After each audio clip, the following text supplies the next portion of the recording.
Well, it's that time of year again. The kids are back in school and are learning about Columbus, the Pilgrims, and the founding of our nation. Growing up in the United States and then becoming a high school history teacher, I've both learned and taught that story at least a dozen times over the course of 3 decades. A few months ago, I started calling it the standard American history myth, and have been slowly dismantling that story ever since. While researching my previous video on neo-slavery, I realized that I had been fed a false narrative growing up, which I then unknowingly passed on to the next generation of students. I had a very different experience working on this video. When it comes to Native Americans, I wasn't fed a false story, I just wasn't fed at all. The standard American history myth throws a few breadcrumbs at you and then quickly moves on. And pretty much any time Indigenous people are mentioned, they're regarded as an obstacle or environmental hazard.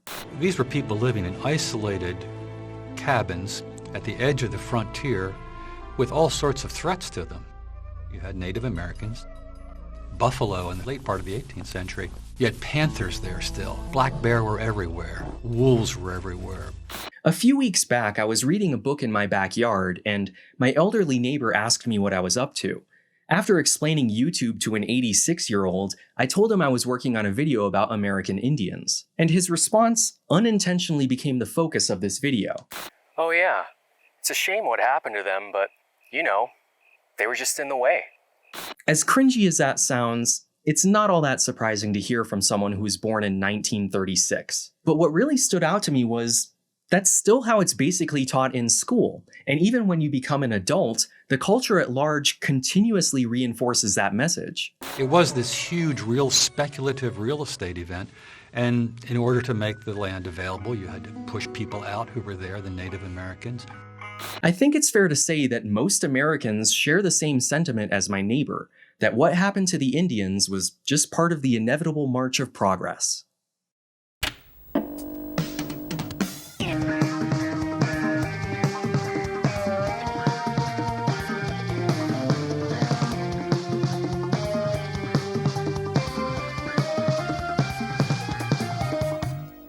This video is brought to you by CuriosityStream and Nebula. I suppose I should start by clarifying what this video is and what it is not. Doing a comprehensive history of Native peoples would be impossible. There are hundreds of nations spread out across thousands of miles, all with their own unique histories and cultures. Imagine trying to make a video covering the entire history of every country in Europe. So instead of doing that, we're just going to be focusing on the centuries-long process of geographically, politically, and culturally erasing an entire group of people from the continent. We're, of course, going to talk about the breadcrumbs you know, like the Trail of Tears and Wounded Knee, but I'll also be filling in the story in between those events. We tend to talk about these things as if they were completely separate and unrelated, but as you've probably guessed, they're all connected. I'll also explain how reservations, treaty rights, and Indian casinos work, along with a take on team mascots you might not have heard before. Perhaps most importantly, I hope to dispel several misconceptions, both positive and negative, that books, movies, and even the government have convinced us of. In short, we're going to be learning about the many forms of Indian removal in the United States, from the beginning to the present day. Our long journey begins when Columbus landed on Hispaniola on October 12, 1492, believing he had found an island off the coast of Japan. He named the native people he encountered Indios. Later explorers would use words like Indian, Indianer, and even peau rouge, meaning skin red. Thus began the long debate over what to call these people. Indians, natives, indigenous peoples, Native Americans, American Indians, it's all so confusing, right? I've made a short companion video explaining the difference, and I'll specifically address American Indian versus Native American later on here. But for now, I'm going to be using all of these terms somewhat interchangeably, mostly so that I don't sound like a broken record. Just know that none of them are considered to be disrespectful, and you'd probably be fine using any of them. Except for maybe peau rouge, you should probably leave that one alone. Shortly after Columbus's arrival, European diseases were introduced to the New World. Between 1492 and 1600, it's estimated that 90% of the native population of the Americas was wiped out through accidental transmission between nations. This was well before smallpox blankets. Most of the people who died had never even seen a white person. This is probably the only part of the story that I'd be willing to describe as inevitable, since any prolonged contact between the two hemispheres was going to to result in the unintentional spread of disease, but that in no way forgives everything that happens next. Now, given what I just said about this time of year, you're probably expecting me to begin this story by talking about the Pilgrims and a harvest feast involving corn and turkey. We'll come back to that in a bit, but that's actually not how America started. In the spring of 1607, Jamestown was founded by the Virginia Company of London. That's right, this is another video about Jamestown. Actually, it's the video about Jamestown. Finally, this was the second attempt by the British to set up a colony in North America, the first being Roanoke, which disappeared over a decade earlier. And for the first few years, it looked like Jamestown would suffer the same fate. They established themselves on land that had been deemed worthless for agriculture by the local Powhatan tribe, and this just happened to be in the middle of the worst drought to hit the area in almost 1,000 years. 2/3 of the colonists died before the first resupply ships arrived a year later. John Smith was one of those original colonists. He was set to be executed for mutiny upon arrival, but sealed orders from the Virginia Company named him as a leader and quite literally saved his neck. Despite the famine, Smith kept the colony running by declaring that anyone who does not work shall not eat. Then Smith was burned by an accidental gunpowder explosion and was shipped back to England in October 1609, never to return. What, were you expecting me to say more? That's literally the end of his involvement here. The following winter was referred to as the starving time, since the colony was left practically leaderless and the population dropped from 500 to just 60. The new governor arrived in 1610 and almost immediately began a war against the Powhatan. This is also when John Rolfe showed up in town with a shipment of tobacco seeds he smuggled from the Caribbean. He exported his first successful crop in 1612. Having failed to find gold or anything else of value in the area, almost every other colonist began growing it too. As the first Anglo-Powhatan War raged on, the English captured Pocahontas, the daughter of the chief, and held her captive for over a year, which eventually forced a ceasefire. She converted to Christianity, and in March 1614, she helped broker a peace between the colonists and the Powhatan. Then she sealed the deal by marrying John Rolfe a month later. He was 29 years old and she was 18.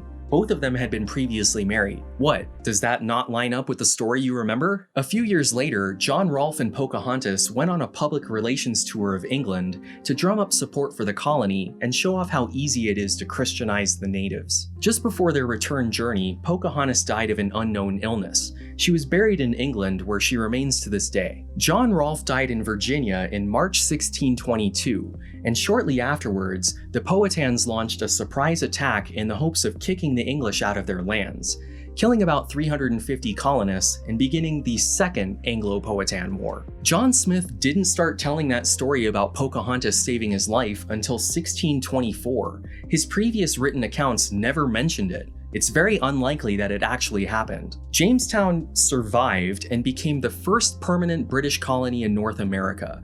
It was founded as a company town and tobacco plantation, which began 250 years of slavery and 400 years of conflict with native peoples. If this isn't a perfect microcosm of America, I don't know what is. The true history of Jamestown really sets the tone for the future United States much more accurately than that fairy tale we tell ourselves about Plymouth Rock.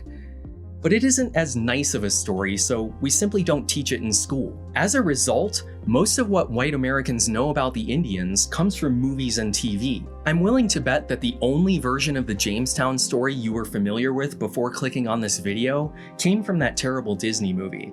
In the movie, they seem to have bought John Smith's version of events at face value, and even managed to turn it into a love story. If this were to happen in reality, Pocahontas would have been 9 years old. So I suppose it's a good thing Disney decided to age her up. We'll get into this more later on, but this movie is incredibly problematic, not only because it tells a false version of history, but it reinforces the native princess and noble savage tropes. I can't believe I'm about to say this, but the direct-to-video sequel is actually much more historically accurate, telling the story of John Rolfe and Pocahontas' trip to England. Even small details like Chief Powhatan telling one of his men to carve a notch into a stick for every white person he saw actually happened. How do they build their huts so tall? Can this be all one tribe? Though this movie heavily relies on the fish out of water trope, and spoiler alert, in the Disney timeline, Pocahontas doesn't die at the end. The Mayflower didn't land at Plymouth Rock until 1620. almost a decade after Jamestown. I actually have a video explaining this. What the? It was working just a second ago. Well, that's a bummer. I guess the Pilgrims will still be a story for another time. Hopefully I'm able to get that working soon. Like, by next month. The future United States didn't get involved in Indian removal until the French and Indian War. It's called the French and Indian War because it was fought by the British colonists in America against the French and Indians. Almost all of the Indians. Compared to the British, the French were much friendlier neighbors and trading partners, so nearly every nation sided with the French. The French had actually been in America for a few years longer than the British. Their first permanent colony at St. Croix had been established in 1604. They were more inclined to view the native people as equals and form military and trade alliances. The war began because the British colonists wanted to expand westward into the Ohio Valley, which was technically French territory and was occupied by tens of thousands of Native Americans, which will be a recurring theme going forward. This was the spark that ignited the 7 Years' War in Europe a few years later. If you remember back to your elementary school history class, this is also why the British imposed taxes on the American colonists for things like tea, to pay for the war they started. The Last of the Mohicans, both the book and the movie, takes place during this war. While it's historical fiction and the characters are made up, the siege of Fort William Henry is pretty accurately depicted. And wait a second. So Hollywood movies are fine, but videos I made myself are just too much to ask for. Do you want to get copyright claimed? Because that's how you get Glad to see my TV still has an attitude. Haha. The British eventually won the French and Indian War, which is why Canada still has the Queen on their money. At least, well, you know. I'm primarily going to focus on the United States in this video, but a lot of what I'm going to talk about is also applicable up north, and I'll occasionally draw parallels. After only a few months under British rule, an alliance of Great Lakes nations, which included the Ojibwe and Shawnee, decided to attack a series of forts in the Northwest Territory. This is known as Pontiac's War and is rather infamous for its use of subversive and shady tactics. Nearly 500 Ojibwe gathered outside of Fort Michilimackinac to watch a lacrosse game. The ball accidentally flew over the wall, and when they ran in after it, they proceeded to slaughter every British soldier they could find. On the British side of things, this was the first documented example of smallpox blankets being used. During the siege of Fort Pitt, the fort commander wrote numerous letters back and forth with the commander-in-chief of the British Army in North America regarding their predicament. Could it not be contrived to send the smallpox among those disaffected tribes of Indians? We must on this occasion use every stratagem in our power to reduce them. I will try to inoculate the Indians by means of blankets that may fall in their hands, taking care, however, not to get the disease myself. You may well try to inoculate the Indians by means of blankets, as well as to try every other method that can serve to extirpate this execrable race. The materials needed to pull off that extirpation were transferred to the fort. We have the literal receipts, but we don't know if they were actually used or how effective they were. Smallpox doesn't survive outside of the body for very long, so it's unlikely that putting it on a blanket would spread the disease. But they still planned it and procured the means to carry it out. In any court of law, that is still a crime. The war ended with a British victory, and as a way to appease the Indians, the king issued the Royal Proclamation of 1763, which restructured trade and social relations to be more similar to the French. It also declared that everything west of the Appalachians was to be considered Indian land and forbade American colonists from entering. It further stated that while all Indian nationals were British subjects, they were also independent and possessed limited sovereignty, so dealings with them had to be conducted through treaty. This became the basis for how the future American and Canadian governments would regard Indigenous peoples. In December 1773, the Sons of Liberty, dressed as Mohawk warriors, sneaked onto a ship in Boston Harbor and threw over 300 crates of tea into the ocean to protest those aforementioned taxes, beginning a long American tradition of Native cultural appropriation. When the war officially kicked off in 1776, most Native nations, including the Shawnee and Cherokee, sided with the British, because compared to the Americans, the British were much friendlier neighbors and trading partners. So if ranked choice voting were a thing back then, it would go French, British, and then Americans.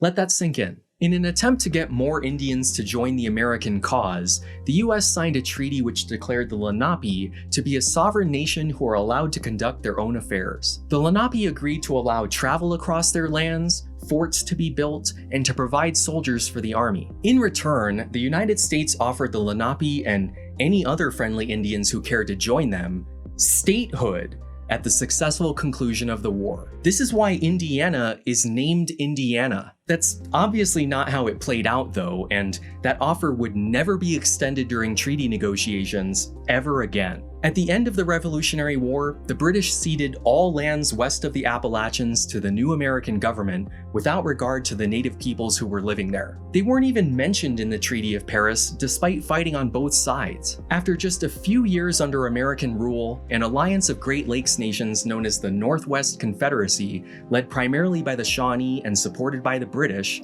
decided to fight back against westward expansion.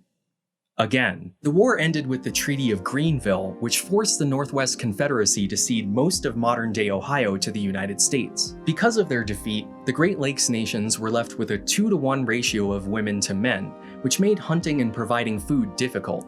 Due to these conditions, disease and alcoholism became rampant in their villages. It's during this time that Tecumseh rose to prominence with the hope of creating a permanent Indian homeland. In 1805, his brother Lalawetheka, who often struggled with binge drinking, had a near-death experience and came out of it a completely reformed individual, urging others to reject alcohol and white influence in general. He changed his name to Tenskwatawa, became a prophet, and helped his brother rebuild the Northwest Confederacy. At this point, assimilation was still the preferred American strategy for dealing with the Indians. The more Christian and Western they were, the better.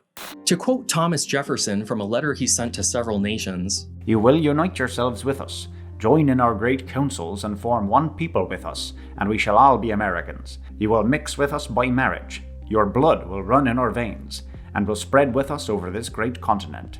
Well, that sounds nice, doesn't it? People throw this quote around all the time like Jefferson was unusually progressive and wanted America to become a multiracial society. But at the same time, he was writing letters to his white territorial governors saying, "Our settlements will gradually circumscribe and approach the Indians, and they will in time either incorporate with us as citizens of the United States, or remove beyond the Mississippi. The former is certainly the termination of their history most happy for themselves." Basically, assimilation was the good ending to their history, while removal was not. You've seen the title of this video, so you already know which one we went with. Jefferson was also instrumental in beginning the factory system under the recently established Office of Indian Trade. "We shall push our trading houses, and be glad to see the good and influential individuals among them run in debt, because we observe that when these debts get beyond what the individuals can pay, they become willing to pay them off by a cession of lands." These were government trading posts that would sell everyday household items like food, clothing, and tools. They didn't charge outlandish prices, but the Indians would almost always fall into debt, and since they didn't have any money, the only thing they had to trade was their land. These policies were designed to gradually chip away at tribal territory and native culture. By 1810, Tecumseh and his brother had gathered over 1,000 soldiers at their stronghold known as Prophetstown, and declared all land to be held in common by the Northwest Confederacy, unable to be sold without unanimous consent. The US had been buying land from individual tribes and families for years using the factory system and obviously disagreed. They sent the territorial governor and 1,000 troops to march on Prophetstown while Tecumseh was away recruiting in the south. Tenskwatawa decided to launch a preemptive strike and lost. Their stronghold was looted and burned, and their soldiers were scattered to the wind.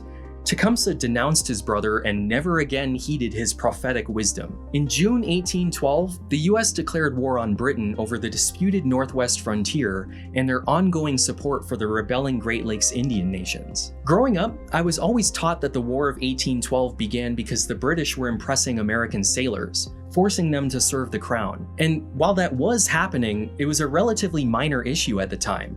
This war was fought over westward expansion, which is significantly less righteous. If you're keeping track, this is the 4th time we fought over this same area. Tecumseh joined the side of the British, who promised to create an Indian buffer state in the Great Lakes region. The Northwest Confederacy helped to defend the Canadian line, but Tecumseh himself was killed during the Battle of the Thames on October 5, 1813. The dream of an Indian homeland east of the Mississippi died with him. During his recruiting mission, Tecumseh inspired a Creek faction in the South to join the fight against the United States, and they received help from both the British and the Spanish. Andrew Jackson led US troops during this campaign and earned a reputation as a seasoned Indian fighter. He defeated the Creeks, the British, and the Spanish, which is why Florida is part of the United States today.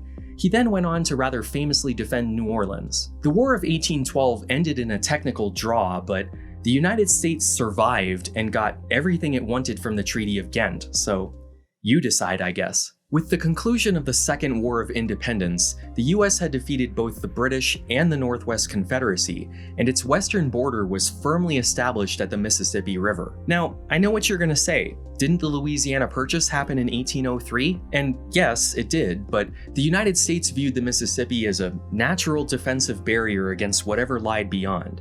Even after the Lewis and Clark expedition, there weren't any real plans to settle the area. Further expeditions only reinforced that unwillingness. A year after Lewis and Clark, Zebulon Pike described the area as the American Sahara, deeming it worthless for agriculture but perfect for native peoples since there was plenty of game for hunting. Over a decade later, Stephen Long agreed that the area was uninhabitable for farming and created a map titled The Great American Desert. Taking inspiration from the repatriation of freed slaves to Liberia, a former Baptist missionary named Isaac McCoy began to lobby Washington for the creation of a permanent Indian portion of the country. This area would be named Aboriginia, and all native peoples would make up one body politic, with each nation making up its own county or district. Where would Aboriginia be located? Why, the Great American Desert, of course. An area that was so unmapped, it might as well say, "Here be dragons." And this lack of geographical knowledge allowed McCoy to convince everyone that it was perfectly fine country, without ever having visited himself. Army surveyors were sent and again deemed it to be a barren waste, but at that point, the gears were already turning. The southern states in particular wanted the Indians gone and began complaining that their militias were always on high alert and their natural resources were left untapped because they didn't possess their vacant territory. Vacant territory that was inhabited by tens of thousands of Native Americans who held that land since time immemorial and was guaranteed by treaty. The presidential election of 1828 was the first time non-landowning white men were allowed to vote, and they went with the populist war hero Andrew Jackson. During his first State of the Union address, he began advocating for the removal of American Indians beyond the Mississippi River. The Last of the Mohicans was just published, and it was widely assumed by white Americans that Indians were suffering a rapid, inevitable decline. The only way they could survive was if they moved west, like they're the elves from Lord of the Rings or something. The American Board of Commissioners for Foreign Missions came out against the Indian Removal Act, and several benevolent ladies' associations began the first women's petition drive in history to prevent its passage. Congress dismissed these efforts, saying they were nothing in comparison to the millions who are silent and satisfied, what they referred to as the contented majority. It was voted on in the Senate 5 months later and passed 28-19. It didn't look like it was going to pass in the House until 3 representatives from Pennsylvania changed their mind at the last minute, adopting it by a vote of 102-97. Every Southerner voted unanimously in favor of the act. All they needed was a few Northerners with business interests in the South to flip, and that's exactly what they got. It's also important to note that with the 3/5 compromise still in effect, the South had 21 more seats in the House than they should have, since they were representing enslaved people who could not vote. Andrew Jackson signed the act into law on May 28, 1830, giving him the power to grant lands west of the Mississippi to Indian tribes in exchange for their current lands. This is what their current lands looked like in 1830. The Choctaw and Chickasaw held half of Mississippi, the Creek Nation owned 20% of Alabama, the Creek and Cherokee owned 12% of Georgia, and the Seminole had 10% of Florida. These are the quote, 5 civilized tribes, and these territories are basically the same size as states. The Cherokee even enacted their own written constitution in 1827, with a democratically elected national council, 3 branches of government, legalized slavery, and most importantly, defined borders. Georgia was not fond of this because the Cherokee held prime cotton growing land. and gold was discovered in their territory the very next year. This will be a recurring theme going forward. Within months, over 1,000 miners had illegally entered Cherokee lands, and the government refused to intervene. After the Indian Removal Act was signed, Georgia nullified all Cherokee laws and customs, making them subject to state law and eventually forbidding their national council to even meet. Shortly afterwards, they began surveying Cherokee lands for the eventual redistribution to white settlers. The Cherokee Nation sued the state of Georgia, arguing that state laws cannot apply in their territory, and the Supreme Court refused to rule on the merits of the case because the Cherokee had no standing. Do you remember Dred Scott? Because this is exactly like Dred Scott. The Cherokee were not a state or even a foreign country. Instead, they were described as a domestic dependent nation, and as such, they had no right to sue in federal court. This effectively made them wards of the United States rather than citizens or even foreign nationals. But then, Georgia messed up by arresting 11 missionaries living in Cherokee territory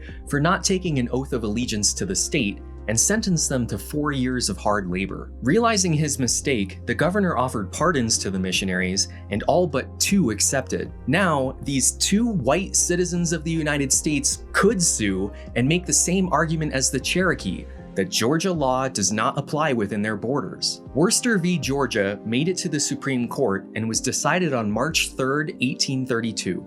The Indian nations had always been considered as distinct, independent political communities, retaining their original natural rights as the undisputed possessors of the soil from time immemorial. The Cherokee Nation, then, is a distinct community, occupying its own territory, with boundaries accurately described in which the laws of Georgia can have no force, and which the citizens of Georgia have no right to enter but with the assent of the Cherokees themselves. Boom! Complete legal victory for the Cherokee Nation. This should be the end of the video. The Supreme Court said they are distinct and independent, and state laws have no force in their borders. But Georgia was furious. They saw this as federal overreach and refused to recognize the decision, even beginning to use the word secession. I know I've said this a few times already, but this will be a recurring theme for America, not just this video. Anytime the South doesn't get exactly what they want, they threaten to take their ball and go home. You know, like petulant children. The Cherokee Nation was in a hopeless position. They had used the courts like they were supposed to and won, but Andrew Jackson refused to lift a finger to enforce the ruling. If they wanted to stay in their homeland, their only real option would be to fight. And I really wouldn't blame them if they did. Now, obviously the Cherokee were not the only nation subject to removal. Some of the Choctaws, Seminoles, and several Great Lakes nations had already been relocated at this point in the story, mostly voluntarily. They saw the writing on the wall. If they didn't leave, they'd be exterminated. And the assignment of land west of the Mississippi was first come, first served. If you wanted the best pieces of the Great American Desert, it didn't hurt to get in early. But those first groups suffered losses as high as 20% within their first year, which discouraged others from voluntarily relocating. So the southern states began to use their own violence against Native Americans to justify their forced expulsion. You know, for their own safety. They started to promote removal as a humanitarian effort. You know how some religions force women to cover up most of their bodies because it's just too tempting for men to see ankles or hair? This is very similar. The tribes need to move because Americans just can't restrain themselves from murdering Indians. Think about what that says about us as a country. With the dream of a peaceful, voluntary relocation dead and gone, removal operations were placed under the Bureau of Indian Affairs, or BIA, an agency formed under the command of the military. Forced migrations have taken place all throughout history, but this one was unique. 66,000 people had to be moved over 1,000 miles away. The logistics alone were a nightmare. Food and supplies had to arrive at the next fort along the trail before the deportees. So the military, which only had 12,000 service members, kept extremely detailed records of literally everything. Prior to this, mass expulsions were carried out under threat of force at the end of a bayonet. But this one was executed through paperwork and a government bureaucracy. The fact that it was more civilized doesn't make it any better. In fact, it makes it more cold and calculated. Now, I need to go off on the first of many tangents that will seem unrelated at first, but I promise there's a point to this. Nice, it's like we're living in the future. Cholera first arrived in North America in the spring of 1832. likely in Quebec, and quickly spread across the Northeast. Cholera is a bacterial disease which is transmitted through contaminated food and water, with symptoms including watery vomit and voluminous and distinctive rice water diarrhea. Voluminous, there's a word I don't use very often. Someone with the disease would puke or poop in the river, and then someone else downstream would drink it. Before the advent of antibiotics, it had a mortality rate of about 50%, and some people died within hours of the onset of symptoms. Now, in April 1832, the Sauk Nation crossed back over the Mississippi to try and retake the homes they were forced to leave. This began the Black Hawk War, and the military was ordered to drive them back into the West with the help of over 4,500 Illinois volunteers, including a young Abraham Lincoln. Facing strong resistance, General Henry Atkinson requested reinforcements in mid-June. 2 ships were dispatched from New York to Chicago. The Henry Clay carried 370 troops, while the Sheldon Thompson carried 190. And both ships were infected with cholera. The Henry Clay's detachment was reduced to just 68, while the Thompson lost half. They threw the bodies overboard into the Great Lakes, which then washed up in Chicago, and congratulations, cholera is now in the West and began spreading down the Mississippi. Here's the kicker: the Black Hawk War ended before those sickly reinforcements arrived in Illinois. With the war over, all of those infected troops and Indian prisoners of war were released to unknowingly carry the disease back home and spread it in their own communities. The second wave of Choctaw removal began in October 1832 as a race against cholera. The 2,200 deportees arrived in Memphis, Tennessee just as the disease struck the city, causing them to shelter in place for far too long. They arrived in the West on December 8th, which was way too late in the season to clear fields and plant crops. In the coming spring, the Choctaw ran out of food and resorted to scavenging carrion and eating 6-year-old condemned pork, which the military had deemed unfit for human consumption. 20% of them died by the end of summer. Washington refused to help, saying that they needed to learn self-reliance rather than dependence on the government. Those who were not cultivating crops would be left to starve. Where have we heard that one before? In the hopes of convincing more native nations to voluntarily relocate, Congress passed the Indian Trade and Intercourse Act of 1834, declaring all land west of the Mississippi, but not part of any current state or territory, to be Indian country with total sovereignty. Too many white settlers had moved into the area before the law could take effect, so the boundary was shifted to the 95th meridian. For those keeping track, this is the 3rd time the border of Indian country has moved since America was founded. First it was the Appalachians, then the Mississippi, and now it's an imaginary line on a map. The government likewise funded the construction of a string of forts to form a wall of defense down the Mississippi to permanently separate whites and Indians. The nations remaining in the East didn't believe that promise, for good reason, and continued to resist expulsion. Both the Creek and the Seminole began a war to hold on to their lands. The Cherokee, on the other hand, split into factions. Some wanted to stay, while others wanted to secure the best possible terms for their removal. As such, a treaty party of 20 Cherokee leaders negotiated the Treaty of New Echota, ceding all their lands in the southeast in exchange for a $5 million payout and funds to relocate west and build schools, churches, and homes. This was a self-appointed group of unelected officials. They had no authority to sign such a treaty. Not that that mattered to the US government. The treaty signatories thought that they were doing what was best for the nation, but also knew that they would be branded as traitors since they had violated their own constitution. So they, along with 2,000 others, voluntarily relocated to Indian Territory immediately. The rest of the Cherokee were given 2 years to relocate themselves peacefully, otherwise the army would do it by force, and troops were dispatched to Cherokee Territory in preparation for that outcome. The military had just marched 1,200 Creek Indians in chains and forced them to sleep on the ground at night.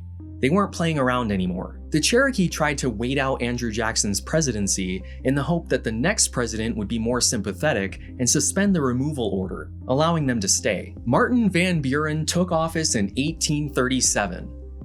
He was Andrew Jackson's vice president, all hope was basically lost at that point. On May 26, 1838, 3 days after the voluntary removal deadline, 3,500 soldiers were ordered to arrest all 16,000 remaining Cherokee and deliver them under guard to the nearest fort for deportation. No time was given for them to collect their belongings, and anything left behind was considered abandoned. White people moved in immediately and were cooking in Cherokee kitchens and sleeping in Cherokee beds before they had even gone cold. Following the arrests, General Winfield Scott declared that Georgia has been entirely cleared of red population. A small band of Cherokee managed to escape and hid in the mountains of North Carolina.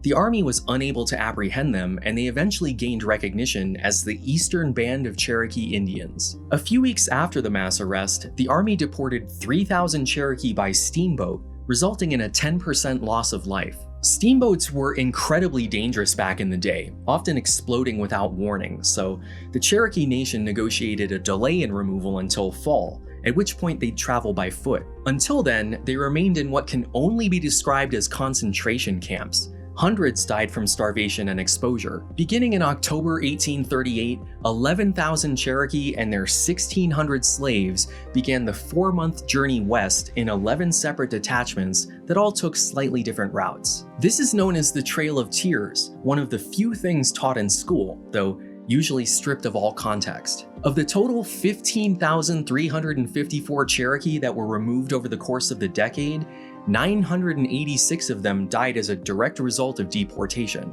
I told you the army kept meticulous records. When you consider starvation, exposure, disease, and all of the other causes, the death toll is significantly higher, almost certainly in the thousands, but also heavily disputed. Upon the main group's arrival in Indian Territory, they assassinated the key members of the treaty party for selling out the rest of the nation.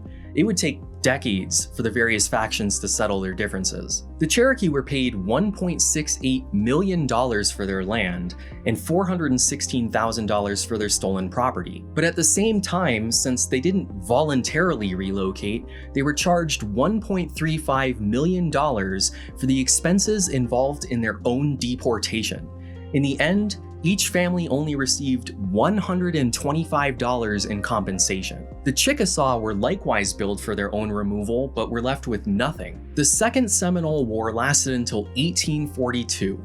A few hundred managed to hold their ground in Florida and were eventually recognized as the Seminole Tribe of Florida and the Miccosukee Tribe of Indians of Florida. Over the course of the Indian Removal Act, the native population in the East was reduced from 100,000 to just 15,000. The United States spent 40% of its federal budget on Indian removal in the 1830s for a total of $75 million. That's over $1 trillion in today's money. If this were to happen in the present day, it would cost $12.5 million for each individual Indian shipped to the West. But they also made $80 million by selling the now vacant land to white settlers. So in the end, the government made a slight profit expelling Native Americans from their homes. Almost immediately, Northern anti-slavery societies recognized the expulsion for what it was, a chance for Southern plantation owners to expand slavery and grow their political power. If you remember the Constitution, untaxed Indians were not counted for representation in Congress, but 3/5 of the African slaves were. By the time of the Civil War, hundreds of thousands of white farmers and plantation owners, their workers, and their slaves had moved into the former Indian territories. So when you hear people from the South say things like, "The average Confederate soldier wasn't fighting for slavery. He was just defending his traditional way of life and repelling invaders from his family home." keep in mind that if they lived in any of these areas, they'd only been there for about 25 years.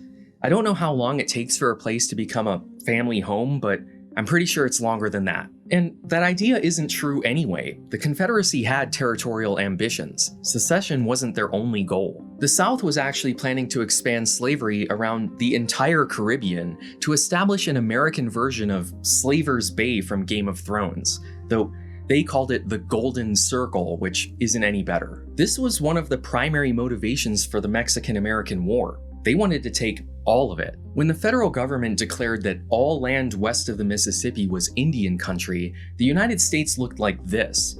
But after the Mexican-American War, it looked like this. I mean, we're not seriously going to give them half the country, are we?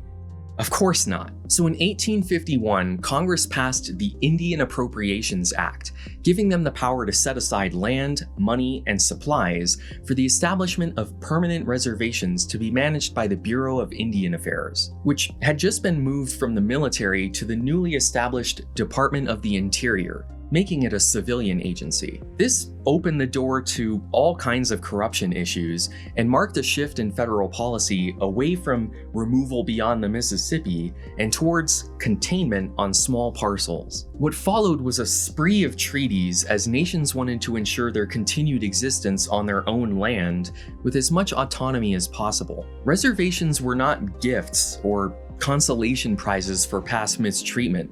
The United States did not give Native Americans any land. They gave us land and reserved a small portion for themselves. Remember, from their perspective, we were the foreign invaders that they were trying to appease. The most notable treaty for our purposes was the 1851 Treaty of Fort Laramie, signed by the Sioux, Cheyenne, Arapaho, Crow, Assiniboine, Arikara, Mandan, and Hidatsa nations. It set aside this enormous piece of land as permanent Indian territory in exchange for allowing wagon trains to pass through. The gold rush had just begun in California, and tens of thousands of white settlers were crossing the Great Plains, wanting assurances of safe passage. The United States had deemed the plains useless for agriculture and were more than happy to let the various plains tribes keep it. In order to properly claim all of that land that was ceded by Mexico following the war, the US had to populate it with Americans, and the best way to do that was to give away land. So in 1862, the Homestead Act was passed, selling 160-acre plots out west for just $1.25 an acre, which was so cheap, it might as well have been free. But this also meant that white Americans wouldn't just be passing through Indian territory, they'd be moving in next door. The Homestead Act was the biggest government land settling project in American history. Free land was offered to settlers, so that the plains could be colonized and the Native Americans driven away. The Homestead Act was not free. It's funny that he said, free land was offered to settlers, while showing broadsheets stating, farms for sale, a few dollars now means a farm for your old age. But that's beside the point. Even at these prices, thousands of people took up the government's offer. So while the US was distracted by the Civil War, the Santee Sioux decided it was time to try and kick the whites out. Chief Little Crow led an attack against several forts and settlements in Minnesota.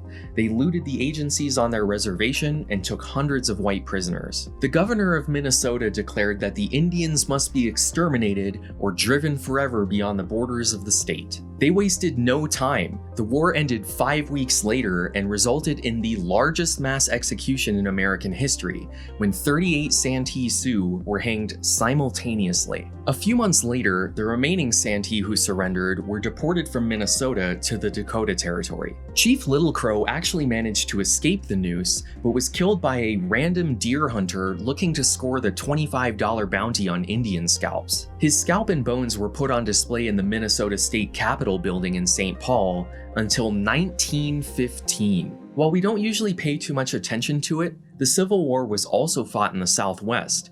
Confederate troops from Texas were pushing into New Mexico by 1862. The Navajo had been raiding American settlements for a decade at this point, but quickly split into factions supporting either side. Once General James Carleton and the California Column had successfully repelled the Confederate advance, he declared open season on any hostile Indians in the territory. The US ordered all Navajo to return to their reservation by July 20th, 1863.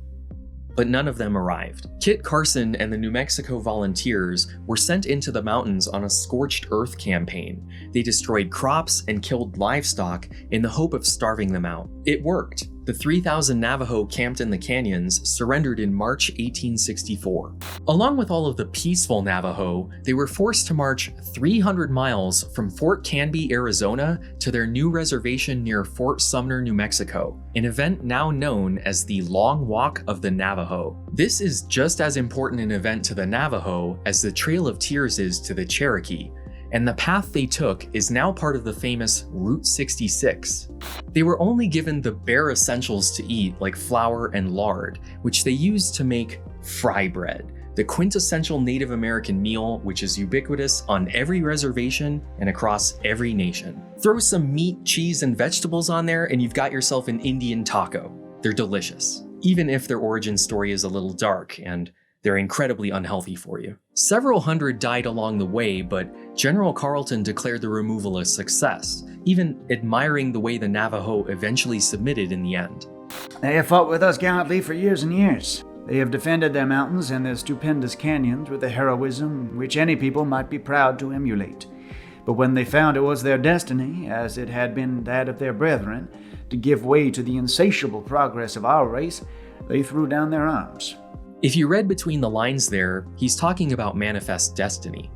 This sense that God had ordained that the American people should fulfill their boundaries, basically manifest destiny.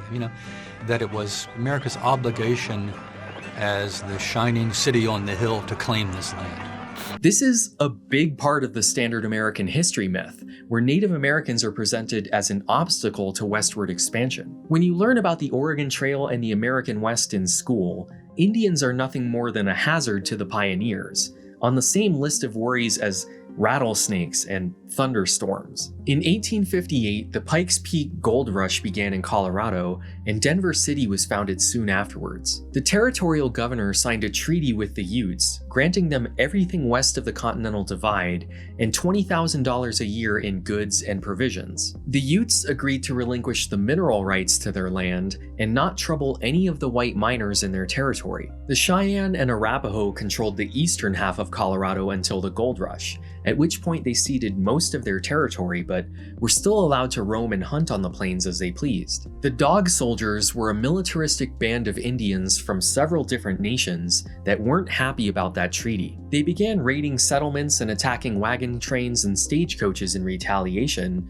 and all of these incidents were blamed on the relatively peaceful Cheyenne and Arapaho. For their own safety, the governor ordered all Indians onto the reservation near Fort Lyon by the end of the next month, or they would be declared hostile. The Cheyenne and Arapaho were scattered across the plains for their summer hunt, and 2 months simply wasn't enough time for them to receive the order and pack up to move, even if they wanted to. In September, a Cheyenne chief named Black Kettle rode to Denver to secure peace, but the governor wasn't having any of it. The US Army was busy with the Civil War, so Colorado had just raised a new regiment of soldiers using federal funds specifically to fight Indians, so they had to be used for that purpose. The men who volunteered to join that unit wanted to fight poorly armed natives, not well-trained Confederates. It was kind of like joining the Air National Guard to avoid going to Vietnam. Black Kettle and the Cheyenne relented and rode to Fort Lyon, where the commander told them to set up camp outside, stating that they would still be under the fort's protection. Once they set up camp at Sand Creek,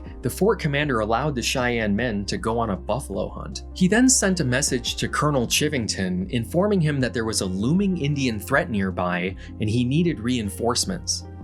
The Colorado Regiment arrived shortly afterwards. In the middle of the night on November 28th, 700 troops surrounded the Cheyenne camp, which hadn't set up any defenses because they were assured protection. The next morning, Black Kettle raised a US flag over his tent to show that they were peaceful, but that didn't matter. Chivington ordered his troops to open fire on the 600 Cheyenne, 2/3 of which were women and children, since the men were away. To their credit, 2 companies refused to take part in the battle, calling it a well-planned massacre and murder in every sense of the word. The Cheyenne raised a white flag of surrender, they laid down their arms and refused to fight, but none of that stopped the indiscriminate, brutal killing. 105 women and children were killed compared to only 28 men.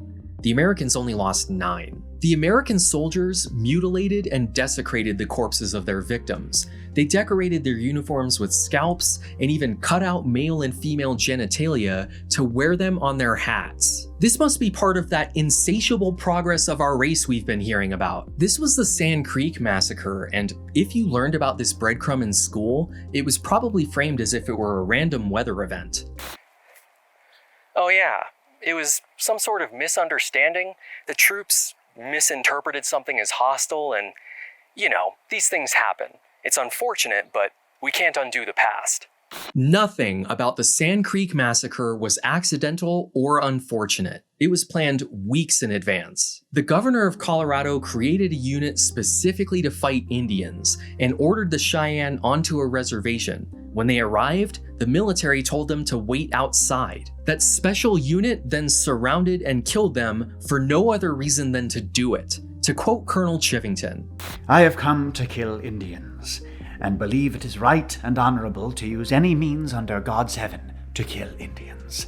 Pretty understandably, the Cheyenne, Arapaho, and several other Plains nations were no longer interested in calls for peace by the Americans and began raiding wagon trains, cutting telegraph wires, and scalping settlers. Yes, I just said I understand why they scalped settlers. How could you not? Why is it that when we do it, it's an honest misunderstanding caused by a few bad apples, but when they do it, they're uncivilized, bloodthirsty savages? We were the ones killing women and children and making hats out of their body parts. Wouldn't you retaliate? The Cheyenne and Arapaho were driven from Colorado that summer, and on October 14, 1865, they signed a treaty agreeing to a perpetual peace and relinquishing all claims and rights within the territory. Black Kettle then took his band into Oklahoma and Kansas to join up with the Kiowa and Comanche. A little over a year later, these nations banded together in a war to save the buffalo, which were being exterminated for their hides. Oh, come on, that one had a Starship Troopers reference and everything. It would have connected. Fine, another video to look forward to, I guess. In 1877, the governor of Colorado began a propaganda campaign declaring that the Utes must go. Despite being allowed to mine in their territory, white settlers wanted more and more land, buying the San Juan Mountains for a $25,000 annual payment forever. So the governor manufactured crimes, claiming the Utes were intimidating settlers and starting wildfires in the area. Then there was another staged conflict between Indians and the military known as the Meeker Massacre, where the Utes put up much more of a fight and took several white prisoners. This gave the US justification to confiscate their land, and the Utes were forced onto a tiny reservation in the southwest corner of the state. This is how Manifest Destiny actually played out. Is there any part of this that still strikes you as inevitable? With the Civil War over, westward migration increased by an order of magnitude. In addition to railroads, the United States began constructing trails and forts along the various routes to make travel easier, and started renegotiating treaties to ensure safe passage. Talks with the Sioux and Cheyenne nations of the Black Hills region broke down in 1866. An Oglala chief named Red Cloud accused the Americans of treating in bad faith, as they had already started construction of the Bozeman Trail before negotiations had even begun. A few months later, they attacked Fort Phil Kearny by luring the soldiers out into the open and slaughtering all of them. This was the worst defeat for the US Army during the Indian Wars, and only the second time they were left with no survivors, having lost all 81 garrison troops. This began Red Cloud's War, which lasted 2 years and resulted in a Sioux victory. The 1868 Treaty of Fort Laramie was a concession on the part of the United States. They abandoned the forts they built in the area and declared the western half of South Dakota to be the Great Sioux Reservation. Surveyors had deemed the Black Hills worthless, so they were given exclusively to the Sioux forever. This actually annoyed surrounding nations like the Cheyenne and Crow, who also viewed the Black Hills as a sacred ancestral area with deep spiritual significance. It's kind of like Jerusalem. Everyone has some sort of claim to it, so why were they given to the Sioux, who are actually the newest kids on the block? Tangent time! 500 years before Columbus's arrival, the Ojibwe were located on the east coast. They received a religious prophecy which told them to start moving west until they found a land where food grew on water. They found wild rice in the Great Lakes region and settled there just in time to fight against the British during the French and Indian War. Following the various wars and removal acts, they had firmly established themselves as the dominant nation in what would become Wisconsin and Minnesota, having displaced the previous power in the area, the Sioux. The Ojibwe and the Sioux became longtime rivals, even harboring some resentment to this day. Hopefully that dispels the myth that Native Americans were peaceful before Europeans arrived. They went to war with each other, they invaded each other's territory, took slaves, all the things that every other nation does. American Indians throughout history are people just like everyone else. And now that I've said Sioux a dozen times, I know I'm gonna get a bunch of, well, actuallys if I don't address this.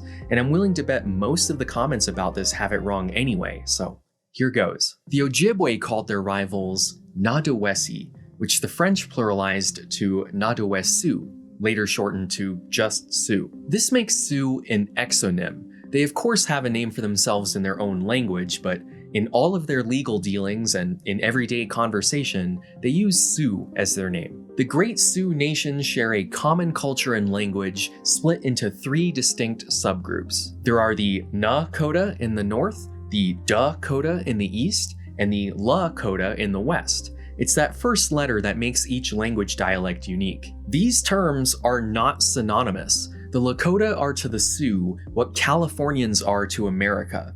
They're by far the largest group within the Sioux, but not the only. Within the Lakota Nation, there are 7 individual tribes, including the Hunkpapa, Miniconjou, Brule, and the one you're most likely familiar with, the Oglala. Each of these terms are acceptable identifiers with differing degrees of specificity. Most every Indian tribe in the country has a similar naming structure. If you're ever confused as to what to call someone, just ask. That's actually good advice across the board, really. The Sioux were defeated by the Ojibwe and settled in the Black Hills only a few decades before the United States declared them its sole possessors with that 1868 treaty. And given that known history, the federal government never really took the Sioux's ancestral claim too seriously. Now, the argument could be made that maybe the Black Hills shouldn't belong exclusively to the Sioux, but rather all of the Plains nations collectively. But there's really no case where the United States could make a claim. They had relinquished all of their rights to that land under 2 separate treaties and forbade their citizens from entering the area. Congress signed the Indian Appropriations Act in 1871, which put an end to treaty making with the Indian tribes. Between 1777 and 1868, they had signed 368 different treaties. You would think that the end of the treaty period would mean that there wouldn't be any more changes to the map, but we're not even halfway through the video. In 1874, the US Army sent General George Armstrong Custer into the Black Hills in flagrant violation of the treaty to investigate rumors of gold being discovered in the area. Ore deposits were found, roads were cut, and here we are again. I told you this would be a recurring theme. Within 6 months, over 1,000 miners had illegally entered Cherokee lands, and Oh, sorry, I got the wrong lines here. Within months, over 1,000 miners had illegally flooded the Black Hills, and the government began negotiating for the purchase of those lands, which, under the 1868 treaty, would require the assent of 3/4 of all male Sioux. The Oglala under Crazy Horse and the Hunkpapa under Sitting Bull refused to attend the treaty council, causing the deal to collapse. The American representatives recommended to Congress that the Indians be ignored and that a sum fixed as fair value for the Black Hills be appropriated to complete a forced purchase. In a familiar move, the Indian Bureau informed the Sioux that anyone not on the reservation by January 31st, 1876 would be declared hostile. Crazy Horse, Sitting Bull, along with bands from the Brule, Miniconjou, Cheyenne, Blackfeet, and numerous other Black Hills nations resisted, beginning the Great Sioux War in March 1876. By June, they had 10,000 people at their camp, including 3,000 to 4,000 warriors, which was perhaps the single largest gathering of Indians ever at that point. Scouts from the 7th Cavalry stumbled upon their pony herd on the Little Bighorn River and were unable to determine the size of the Indian village, but were sure of its position. General Custer arrived the next day with his 700 cavalrymen and prepared for the assault. The Civil War was over. Most of the Indian tribes had surrendered and were living on reservations. This was the only place in the country where any fighting was happening.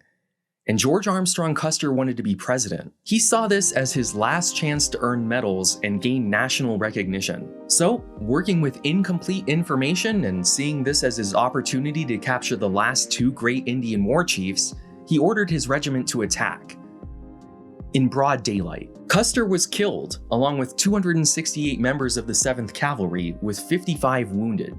The Sioux only lost a few dozen. The United States viewed the battle as a massacre rather than a military blunder, and collectively punished every Indian nation in the West, whether they were hostile or not. Congress decided that by going to war, the Sioux violated the Treaty of Fort Laramie and demanded they give up the Black Hills. While Crazy Horse was the war chief of the Oglala, the principal chief was still Red Cloud.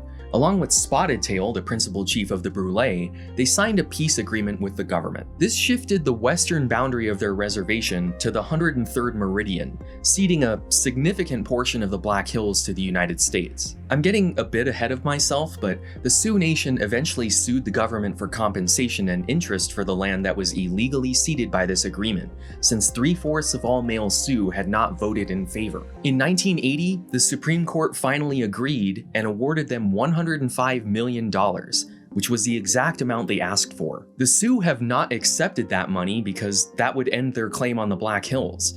The problem with that argument is that they didn't sue for the return of their land, they were asking for just compensation. So, in the eyes of the law, winning was the end of that discussion. That money has since grown to over $1 billion and remains unclaimed in a BIA account. The two chiefs convinced Crazy Horse to surrender, and upon seeing his fellow Sioux signing up as scouts to fight the Nez Perce, he was disgusted and attempted to leave the reservation. During the arrest that followed, he was stabbed by a bayonet and died of his wounds later that night. Sitting Bull and his followers managed to escape to Canada. While the Canadians didn't force him to leave, they viewed him as an American Indian that would only cause trouble for them the longer he stayed. Since he wasn't a British subject, they refused to give him food, clothing, medical attention, or a reserve to live on. A year earlier, Canada passed the Indian Act, which plagiarized the way the US was handling Indigenous people. Instead of reservations, they have reserves. Instead of Indian agents, they have superintendents. Sitting Bull's band survived 3 years on the Canadian plains before starvation and a harsh winter forced them to surrender to the United States. A month later, Spotted Tail, the chief of the Brule, was assassinated by Crow Dog for following the white man's path and selling out the rest of the tribe by ceding the Black Hills. Basically, everything that was happening to the Cherokee in the 1820s and 30s was happening to the Sioux 50 years later. Crow Dog was arrested and tried by the Brule, who ordered him to support Spotted Tail's widow and heirs for the rest of his life, and banished him and his descendants from living in the community for the next 4 generations. This punishment was acceptable to the tribe and Spotted Tail's family, but not the US government, who had just lost a key ally. They arrested Crow Dog, tried him in territorial court, and sentenced him to death. His lawyers appealed the ruling up to the Supreme Court, who rendered their decision in December 1883. Crow Dog's conviction was overturned, and he lived out the rest of his days in exile on the reservation. Citing Worcester v. Georgia and the 1868 Treaty of Fort Laramie, the court ruled that the government had no jurisdiction on any Indian land, and federal laws cannot be enforced within their boundaries. The United States was not happy with this decision since it threatened the legal integrity of the entire reservation system. So within a year, Congress passed the Major Crimes Act, giving the federal government jurisdiction over 7 of the most severe offenses if they occur on a reservation. That's literally all they had to do to get around that ruling: write a law giving themselves permission. The BIA enacted the Code of Indian Offenses in 1883, outlawing certain rituals and practices that were seen as interfering with the assimilation program, which included the Christian missionary work. This banned things like plural marriage, intoxication, leaving the reservation without permission, and various dances. Most notably for the Plains Nations, this outlawed the Sun Dance, which was an annual event where people made sacrifices to their creator to earn good fortune for their tribe and ancestors. Kind of like buying indulgences to get your family members out of purgatory. They did this by piercing their own skin with hooks that were attached to a central pole. Then they would dance until they had freed themselves by rending their own flesh. This might sound brutal to you and me, but it's really no different from the self-flagellation practiced by other religions at the time. And I know what you're thinking. How did this get around the First Amendment, which allows for the free practice of religion? And to that I say, ha! Silly rabbit, constitutional protections are for kids. And by kids, I mean US citizens. And according to the Supreme Court, American Indians were not US citizens since they were born into an alien nation. Soon afterwards, the federal government sent a commission to negotiate for the breakup of the Great Sioux Reservation into smaller reservations for each individual tribe, which, if you remember, would still require 3/4 of all male Sioux to sign on to. Sitting Bull interrupted one of the meetings, claimed to be the chief of all Sioux, and left, which immediately evaporated any hope for the commission's plan to pass. The government began to fear that the Sioux were uniting behind a strongman leader and what he might do with that power. Sitting Bull wasn't just popular among his own people, but Americans too. He was invited to give a speech at the Golden Spike ceremony for the Northern Pacific Railroad, which he delivered in his own language. He insulted them and called them thieves and liars to their own faces, but they didn't know that. They cheered and clapped anyway. In the summer of 1885, he started touring with Buffalo Bill Cody's Wild West show, where people paid for an autograph from the man who killed Custer. He worked with a show horse that would dance to the sound of a gunshot, which he eventually got to take home. The United States had big plans for the Great Sioux Reservation because at this point, there were only like 16,000 Sioux living in this enormous area. I mean, they don't need all that space, right? So they wanted to carve up small portions for the individual tribes and then open up the rest of the area for white settlement. Sitting Bull returned from his Wild West tour in time to hear the government's offer of 50 cents an acre for all of the land they would be giving up.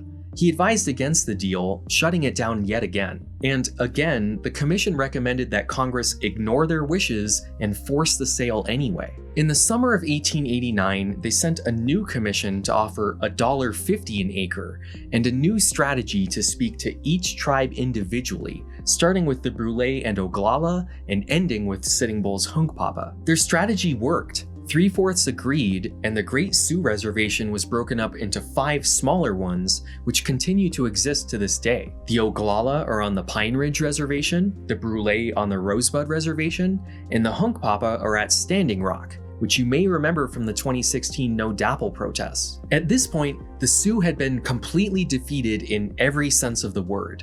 Militarily, politically, geographically, and spiritually. In January 1889, a Paiute named Wovoka declared himself a prophet, promised an end to American expansion, and preached a rejection of alcohol and white influence in general. Uh-oh, we've heard this story before.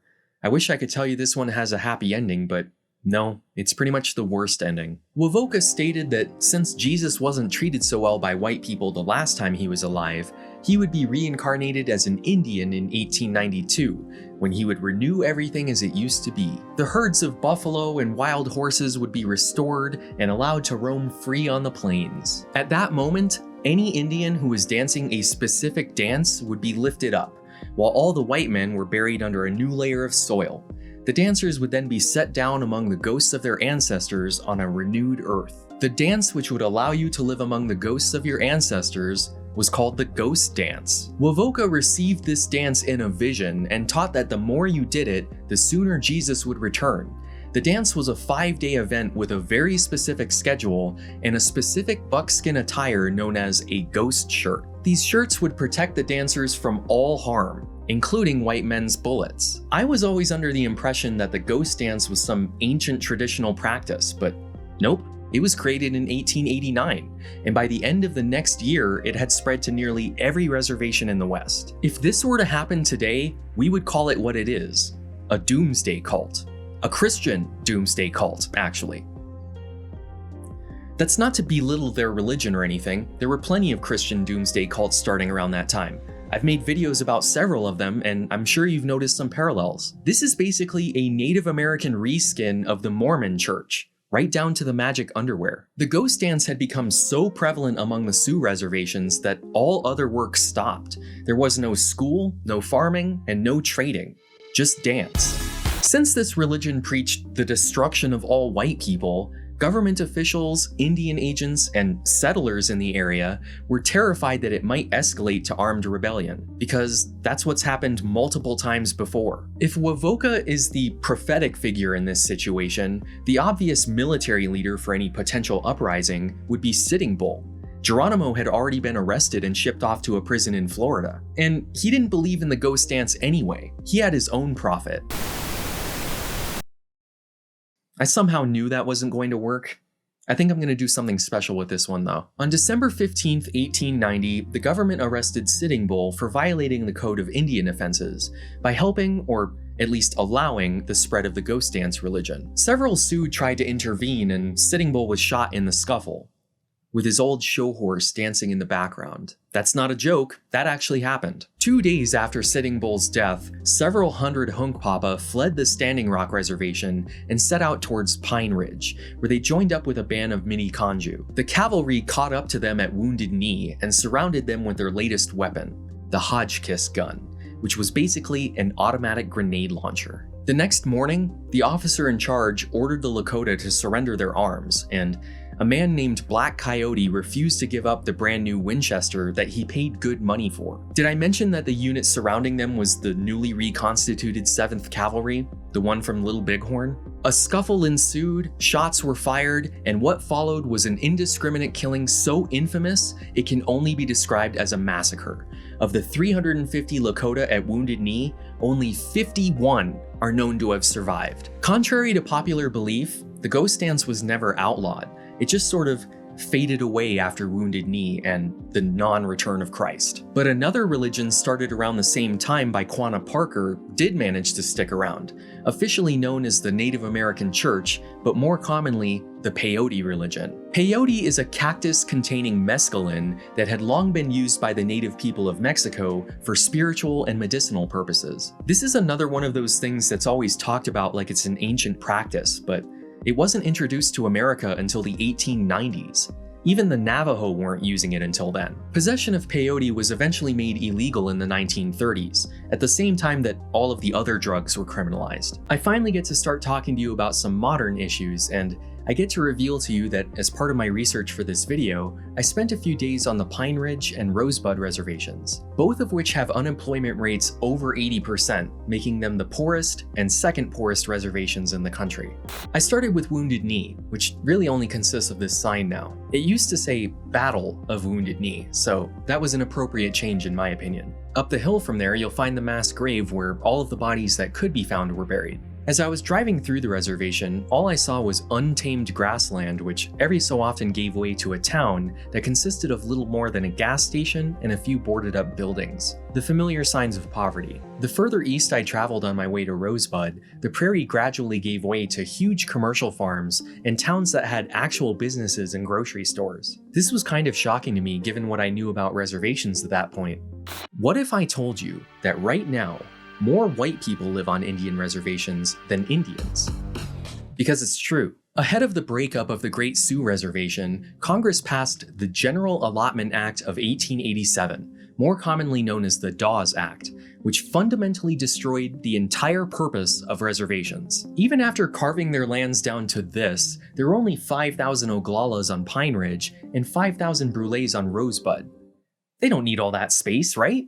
Man, I'm getting some serious deja vu over here. Every Indian head of household would be assigned 320 acres if the land was only suitable for grazing, and 160 acres if it could be used for agriculture. Single individuals were put on 80-acre plots, and all children were assigned 40 acres for when they come of age. This was a one-time deal. Native Americans had 4 years to select their desired plots, or they would be assigned. After that, the window was closed, so whatever land they chose would be divided among their descendants. They wouldn't get their own new plots. 320 acres quickly became 160, then 40, and today there are single plots with divided ownership among a dozen different relatives. Some of you just had a light bulb go off because this sounds an awful lot like reparations with its 40 acres and a mule. But remember, we weren't giving the Indians any land. They were giving us land. Anything left over would be taken by the government and sold on the open market to white farmers.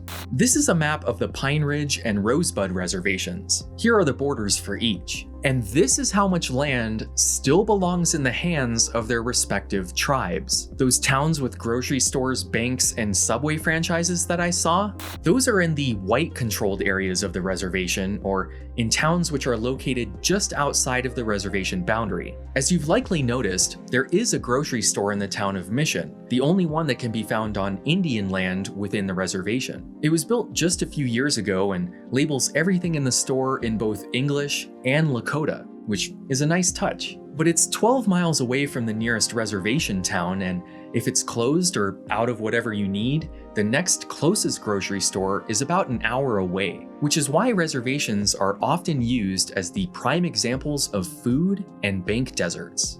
So why aren't Subway and McDonald's franchises in towns like Rosebud?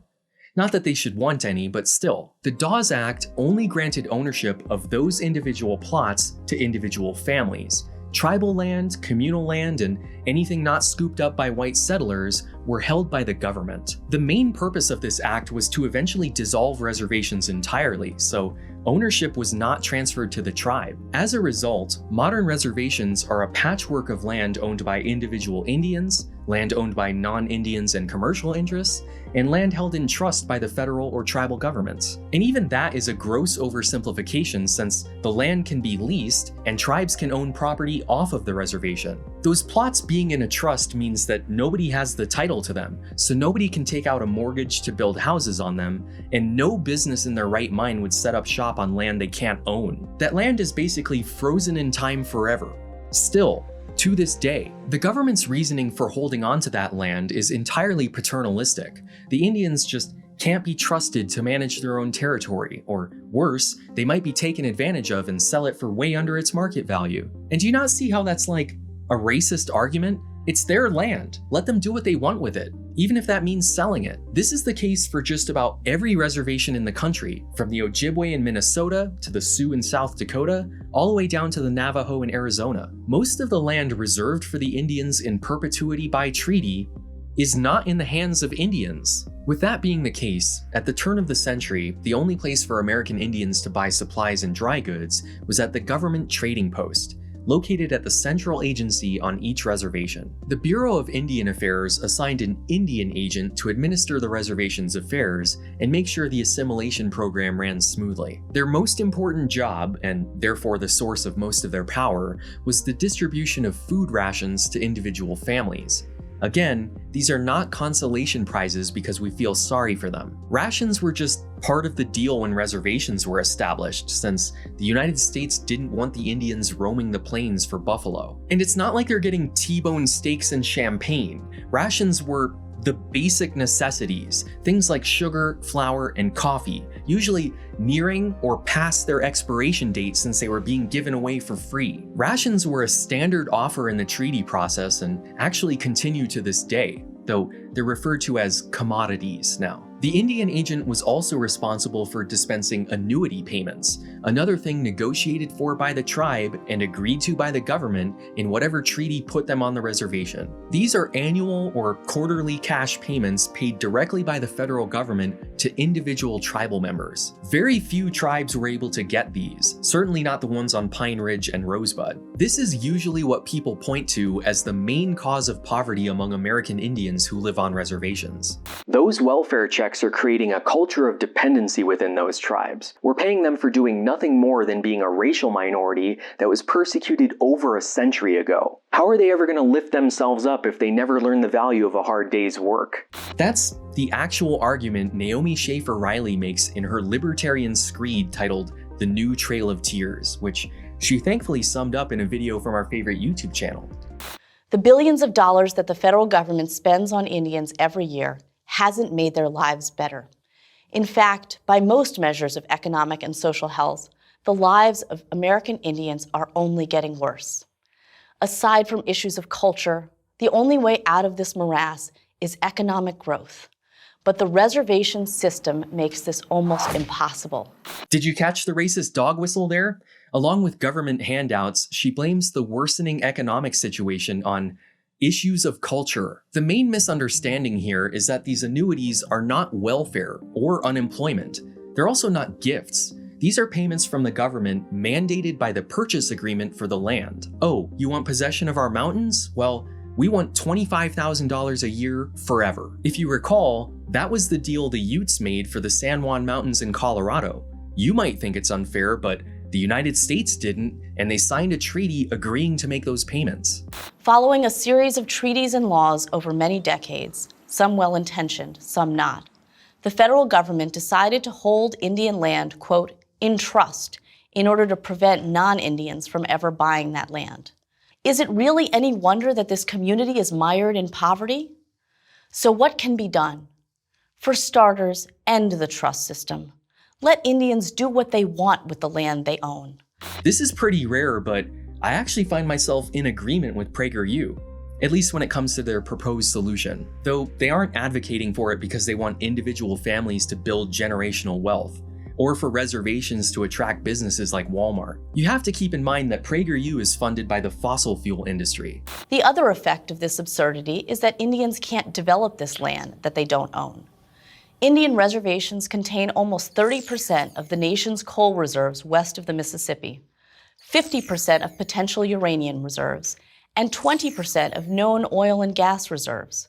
In October 1879, Richard Pratt opened the Carlisle Indian Industrial School in Pennsylvania, specifically to take children, to kill the Indian in him, and save the man. It was so successful that the federal government funded the construction of 26 more boarding schools modeled after Carlisle. By 1902, 6,000 students had been taken from their homes and passed through those schools. There would eventually be 408 of them, handling hundreds of thousands of Native American children. Strangely enough, attendance at these boarding schools was not mandatory. Compulsory education wasn't even a thing for white people yet, but Indian agents were corrupt political appointees who were rewarded based on performance, so they often bullied parents and threatened to withhold rations to compel them to send their kids to school, where they would be stripped of their culture, Christianized, and assimilated. Physical and sexual abuse were prevalent in these schools, but what really set them apart from other boarding schools was the targeted destruction and erasure of indigenous cultures. Students had their hair cut and were punished for speaking in their native language or wearing traditional clothing. They were kept at school for years, rarely visiting home, specifically so that they wouldn't pick up any cultural knowledge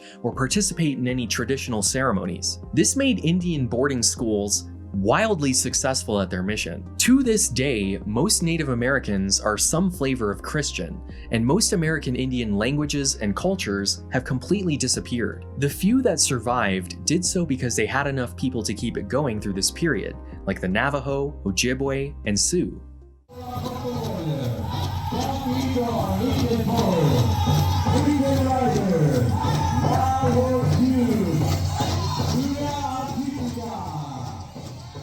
I was on the Rosebud Reservation for their annual fair, and I was able to attend the powwow, which was a several days-long dance competition. Here you'll see traditional clothing, along with more contemporary fabrics and neon colors. These two clothing styles compete in different categories, but even among the more traditional outfits, you'll notice things that didn't become popular until these nations were already on reservations. This elaborate beadwork on her leggings? That wasn't a thing until the 1850s, when glass beads were made available.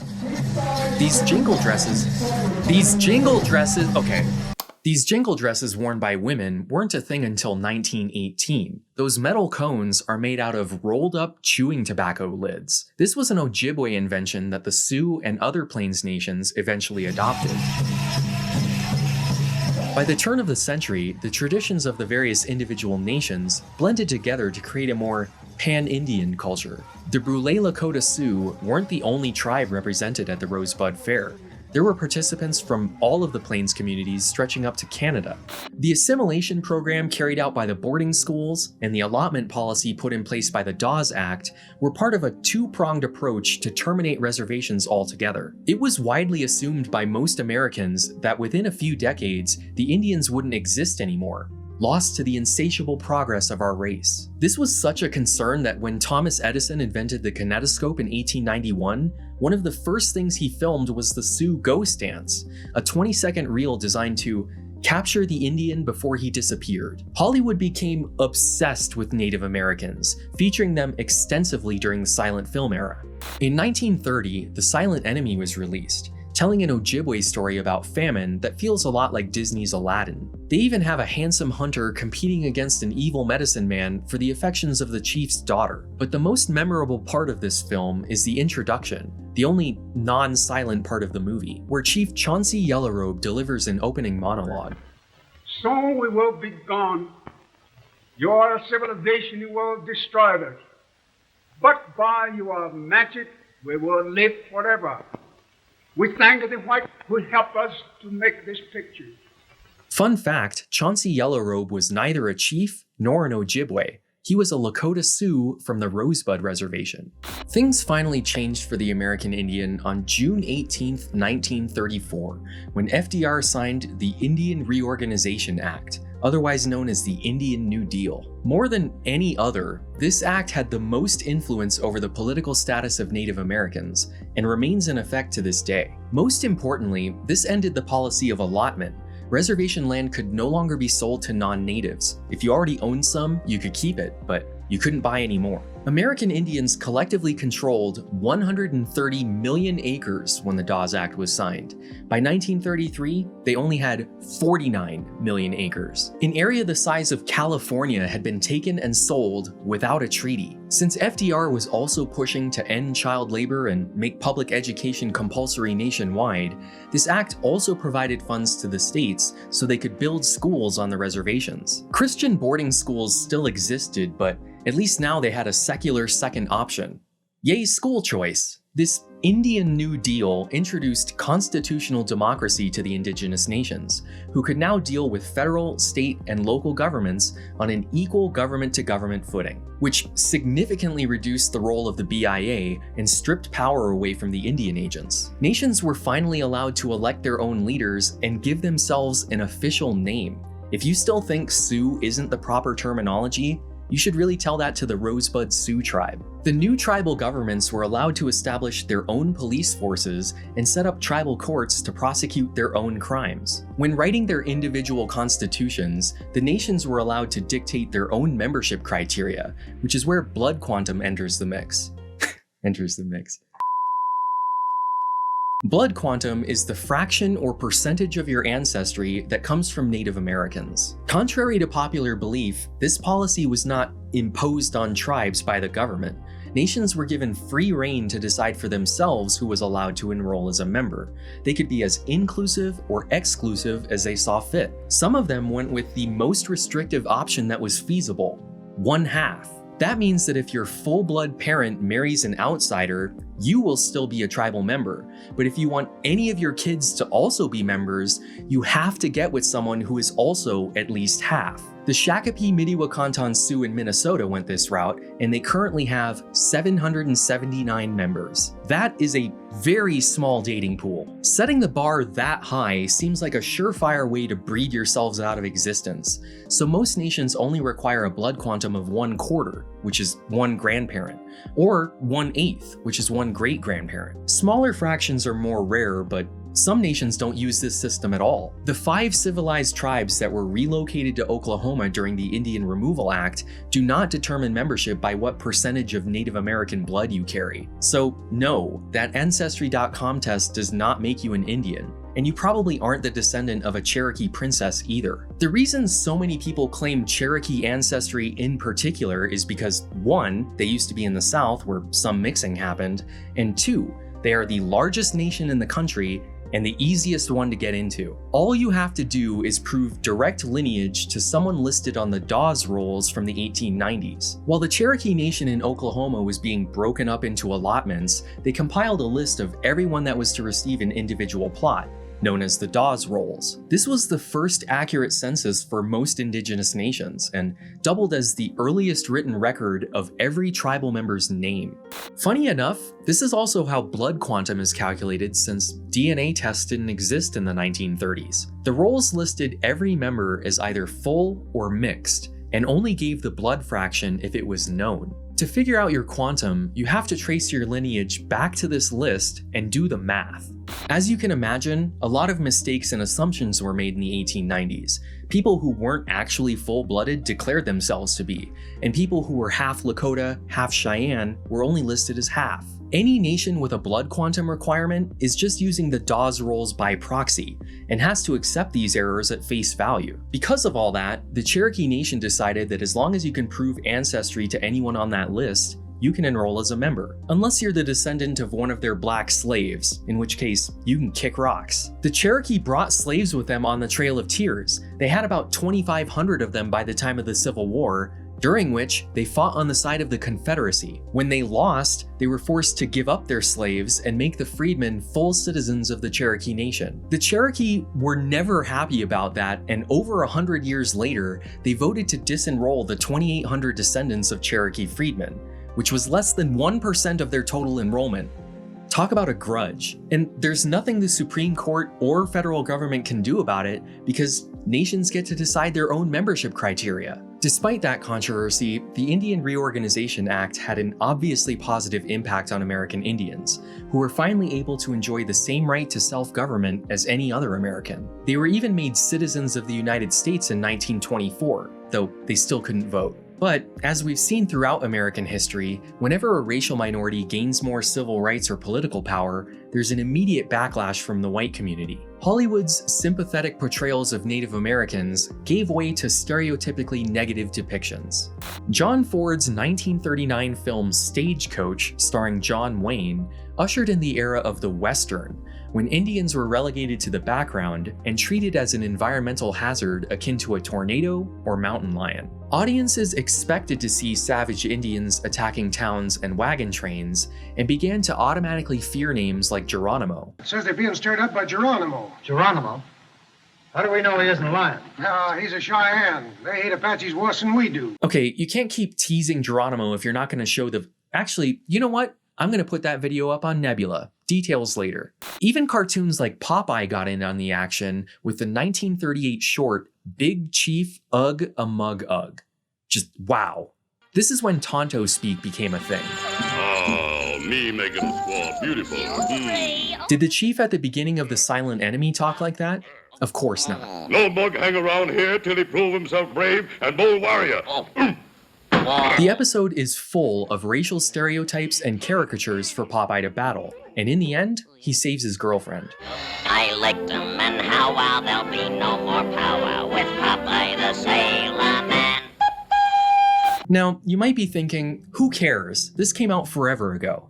And you're right, but keep in mind, my neighbor was alive when this came out. You think this didn't influence his opinion on Indians? Follow-up question, do you think this ended with Popeye? These stereotypes weren't just being pushed on film. In 1926, the University of Illinois introduced its new mascot, Chief Allotment, representing the Fighting Illini. The Illini were wiped out by a neighboring Indian nation in the 1760s. Chief Allotment was not a real person. His costume is based on a Plains Indian, and despite the team billing his performance as an authentic Native American dance, it was actually made up by whichever student was playing him at the time. In 1932, the Boston Braves football team was established. Apparently dissatisfied that their name wasn't already offensive enough, they changed it to the Redskins the next year, and the team moved to Washington, D.C. in 1937, where it remains to this day. That's the first and only time I will be saying that name, just so that there's no confusion over what team I'm talking about later. Sports in general were a fairly new concept, so as more high schools, colleges, and professional teams were established in the 30s and 40s, thousands of them went with a Native American theme. And almost all of them were based on the stereotypes and caricatures depicted in westerns and cartoons. The Cleveland Indians baseball team had been using that name since 1915, but they didn't introduce Chief Wahoo as their mascot until 1946. They switched to the more familiar red-skinned version in 1951. Americans had kind of had it with Indians, who they had come to view as a burdensome historical relic. So the federal government began to look for ways to politically erase them. In 1953, President Truman signed Public Law 280, or PL 280, which was almost as destructive as the Dawes Act. This gave states the option to take over criminal jurisdiction over Indians and non-Indians on Indian land. This meant that reservations had to deal with state law enforcement rather than federal. 15 states opted in, basically all of the ones with significant populations of Native Americans. So, depending on which reservation you're on, what race you are, and what crime you commit, you might have to deal with the tribal police, BIA police, county sheriffs, state police, or even the FBI. This created a needlessly complicated system of overlapping jurisdictions that is so confusing most cops don't understand it. Reservations have sky-high unsolved murder rates, The fact that they're so sparsely populated and people are so spread out is a major contributing factor. By the time a victim is discovered, the perpetrator is long gone. But then they have to decide who has jurisdiction over the investigation, which mostly depends on the race of the suspect. If it was an Indian on Indian crime, the case goes to the tribal police. But if it was white on Indian, it either gets referred to the county sheriff or state police if they're in a PL 280 state, or if not, it goes to the BIA police if it's a misdemeanor, and the FBI if it's a felony. The Supreme Court ruled that even if a white person lives on a reservation, they are not subject to tribal law. The case has to be referred to state or federal authorities. Did you follow all of that? Once the jurisdictional mess is figured out, the agency has to actually investigate. More often than not, the crime goes unsolved and unpunished. Now take everything I just said and apply that to sexual assault, which is an even bigger problem on reservations. Indigenous women are raped at 2.5 times the national average. 1 out of every 4 girls and 1 out of every 6 boys are molested before the age of 18. Child abuse is also a huge problem, occurring on reservations at twice the national average. PL 280 was designed to make reservations unlivable and began the new federal policy of termination, when the government hoped to wash its hands of the Indians once and for all. 5 reservations were wiped off the map, and 112 tribes lost their federal recognition when the law went into effect. In 1956, the Indian Relocation Act was signed to encourage Native Americans to move off the reservations and into the cities, promising housing, work, and educational opportunities. Those promises were rarely kept, and over 100,000 people moved to the cities during this period, creating what were called urban Indians. The most outrageous part of termination came in 1958, when the Bureau of Indian Affairs created the Indian Adoption Project, which was administered by the Child Welfare League of America. Canada and Australia were doing the exact same thing at the exact same time. County nurses and social workers would declare a parent unfit, usually because they were too poor and lived in a tar paper shack, and their kids would be taken to live with a non-native family in another state. This program lasted almost a decade, during which time 25% of all Indian kids were adopted away to white families. So not only were American Indians being stripped of their land and political status, but their adults were moving away to the cities, and their children were being adopted and assimilated. What else could they possibly lose? It's time for another tangent. This is a weird one, but I promise it's related. Just stick with me. In 1882, for the first time ever, the United States decided to close off all immigration for an entire racial group with the Chinese Exclusion Act. I realize that China isn't the only country in Asia, but to an American in the 1800s, it was all China. They eventually allowed extremely limited immigration through strict quotas, but for almost 80 years, there were basically no Asian people moving to the United States. That changed with the Immigration and Naturalization Act of 1965. Suddenly, Asian people could legally immigrate. This is why right-wing think tank graphs of Asian immigration don't start until the 1960s, and graphs of total immigration by race dating back to the Civil War look like this. Up until this point, anyone from the Far East was referred to as an Oriental. My parents used to use that word. That's how recently we're talking. But with the civil rights movement going on, there was a push to use more inclusive language when talking about minorities, and people began to ditch those old words for more accurate, less racially charged terms. Negro and colored became African American, Oriental became Asian American, and since not everyone from Asia is the same and people from this country were finally allowed to move here too, well, I mean, these people are indisputably Indian, right? Indian American? We already have American Indians. That would be confusing as hell. But you know what? The more I think about it, it was always a mistake to call them that in the first place, right? So how about Native American? That phrase had always been around, but it was just a descriptor, not an ethnic identity. It didn't take on that meaning until the 1960s and 70s. Here's the thing though, many American Indians had come to self-identify as Indians. When the tribes were allowed to pick their official names, many of them used the word Indian. Most saw Native American as yet another attempt by white people to erase their identity and explicitly rejected the term. On top of everything else, we tried to take the name of their ethnicity too. Native American has gained more acceptance over the years, especially among younger generations, but to this day, American Indian is still the preferred term. Either one is fine though, you really won't get in trouble regardless of which one you use. There's one caveat however, If you're talking about a particular individual or nation, you should refer to them as Lakota, or Cherokee, or Navajo, whatever the case may be. In case there's any lingering doubt in your mind, in July 1968, a group of urban Indians living in Minneapolis founded the American Indian Movement, or AIM. They were a militant civil rights group fighting against police brutality, poverty, discrimination, and the destruction of their culture. They were basically the Indian version of the Black Panthers, and they were treated as such by the FBI.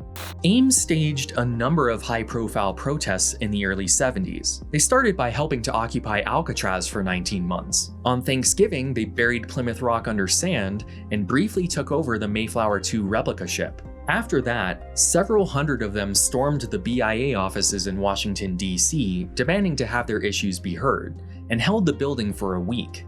An unintended consequence of the Indian Reorganization Act is that it established elected tribal governments with no regard to the traditional hereditary leadership that came before, meaning that there was now a tribal president and elected council rather than a principal chief and his sub-chiefs. According to AIM member Mary Crow Dog in her book Lakota Woman, this created a class of mixed-blood political bureaucrats who were mostly interested in maintaining their own power. Though this may be a somewhat biased take. Does that last name sound familiar to you? It should. I know this is a long video, but come on. In 1972, the tribal chairman on the Pine Ridge Reservation was a man named Dick Wilson.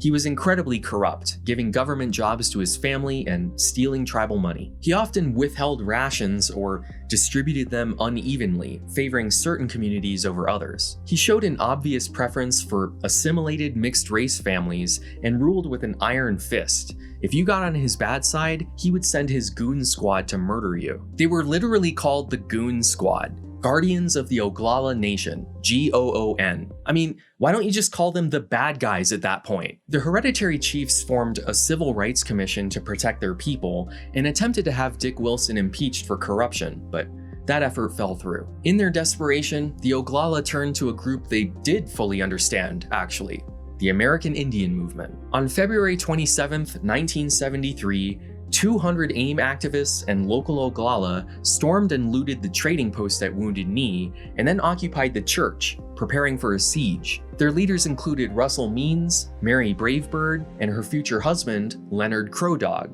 great-grandson of the Crow Dog, who was still banned from living in the community. When the FBI arrived, the AIM protesters opened fire. Random gunshots and nightly firefights would continue throughout the rest of the occupation. The American Indian Movement wanted the immediate removal of Dick Wilson, a federal investigation into corruption on reservations, and a Senate hearing on broken treaties with indigenous nations. But outside of this direct situation, they wanted to bring attention to the continuing destruction of their culture and way of life. The United States couldn't really do anything about Dick Wilson without violating tribal sovereignty. They have just as much authority to do that as they would in France or Germany. The White House was also busy handling the Watergate scandal, so this minor protest in South Dakota wasn't high on their list of priorities. 2 weeks into the occupation, Wounded Knee declared itself to be an independent country and tried to send a representative to the UN to argue their case, but were refused. Because obviously, right? Nobody's going to take that seriously. The FBI certainly didn't, and began issuing ultimatums for the protesters to leave, eventually cutting water and electricity to the church. All of the reporters, which were providing much needed publicity and a certain degree of protection, were ordered out of the area, and everyone began to fear the worst. Until...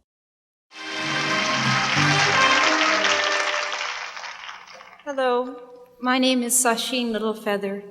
I'm representing Marlon Brando this evening, and he has asked me to tell you that he very regretfully cannot accept this very generous award. And the reasons for this being are the treatment of American Indians today by the film industry,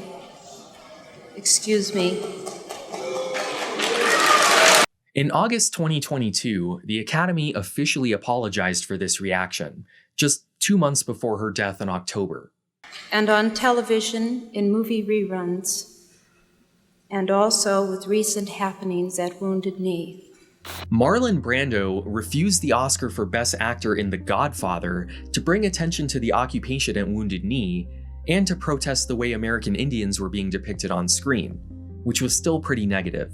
Even after all these years, If you saw Native Americans on screen, odds are they were robbing a stagecoach. In the movie Little Big Man, a white guy is adopted by the Cheyenne, sees them get massacred, and then goes on a Forrest Gump-like adventure in the late 1800s. Believe it or not, this is generally considered to be one of the more positive depictions of American Indians. Come out and fight! It is a good day to die! Huh, do any of you play StarCraft? It is a good day to die. That's an actual Cheyenne saying. That's where they got that from. It's around this time that the Hollywood Westerns started to give way to science fiction. Many tropes like the native princess and noble savage were simply recycled with a futuristic veneer. In this episode of Star Trek, they simply put Native Americans in space. They weren't even trying to hide it. Why, they look like, I'd swear they're American Indians. They are, Doctor. A mixture of Navajo, Mohegan, and Delaware, I believe. Kirk is stranded and loses his memory, is immediately treated like a god, falls in love with the tribal priestess, and has to duke it out against a jealous medicine man. All of these characters are played by white actors in red face. It's all very familiar at this point. Things weren't any better on the Saturday morning cartoon front either.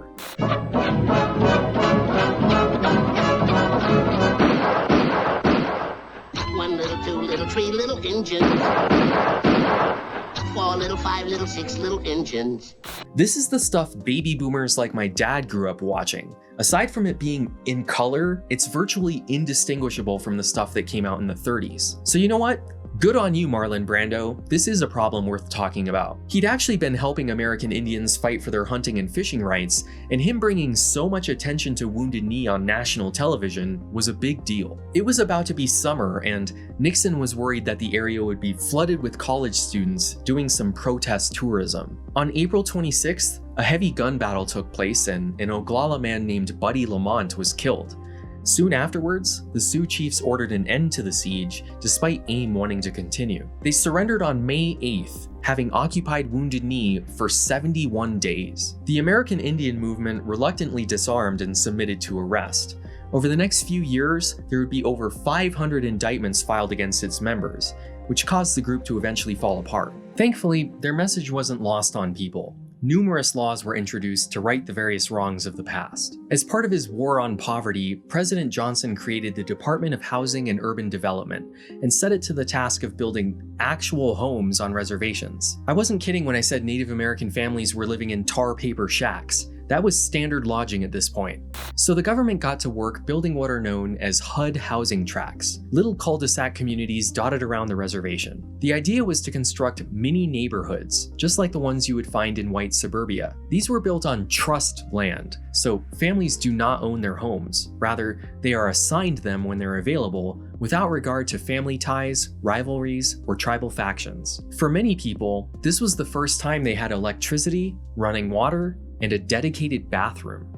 Almost 60 years into the program, 90,000 Native American families are still waiting for HUD housing.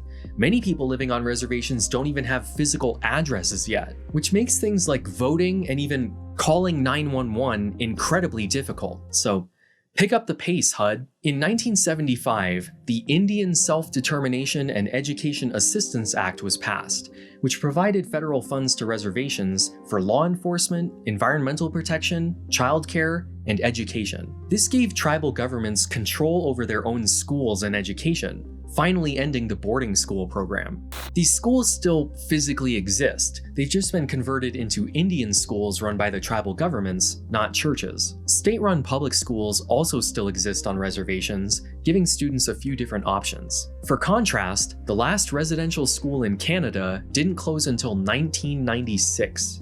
Shortly afterwards, the Tribally Controlled College and Universities Assistance Act created TCUs, which are the Native American version of historically black colleges and universities. This helped to fund Sinta Glacier University on the Rosebud Reservation, which currently has about 1,000 students. The Indian Child Welfare Act was passed in 1978 to stop the wholesale removal of Native American children from their homes by giving the tribal government a voice in child custody disputes. Its stated goal is to keep Indian kids in Indian families, which, yeah, Given all of history, that seems like it was needed. That same year, they passed the American Indian Religious Freedom Act, which finally lifted restrictions on the Sundance and peyote religion. Don't get excited though. Peyote is only legal for members of the Native American Church during sanctioned ceremonies. This series of laws ushered in a period of self-determination unlike anything they had seen previously, and it all began with the Indian Civil Rights Act, which extended the Bill of Rights over Native Americans living on reservations. Now, check out the timeline here because this is crazy. President Johnson signed the Indian Civil Rights Act on April 11, 1968. Then, he signed the Uniform Monday Holiday Act on June 28, 1968.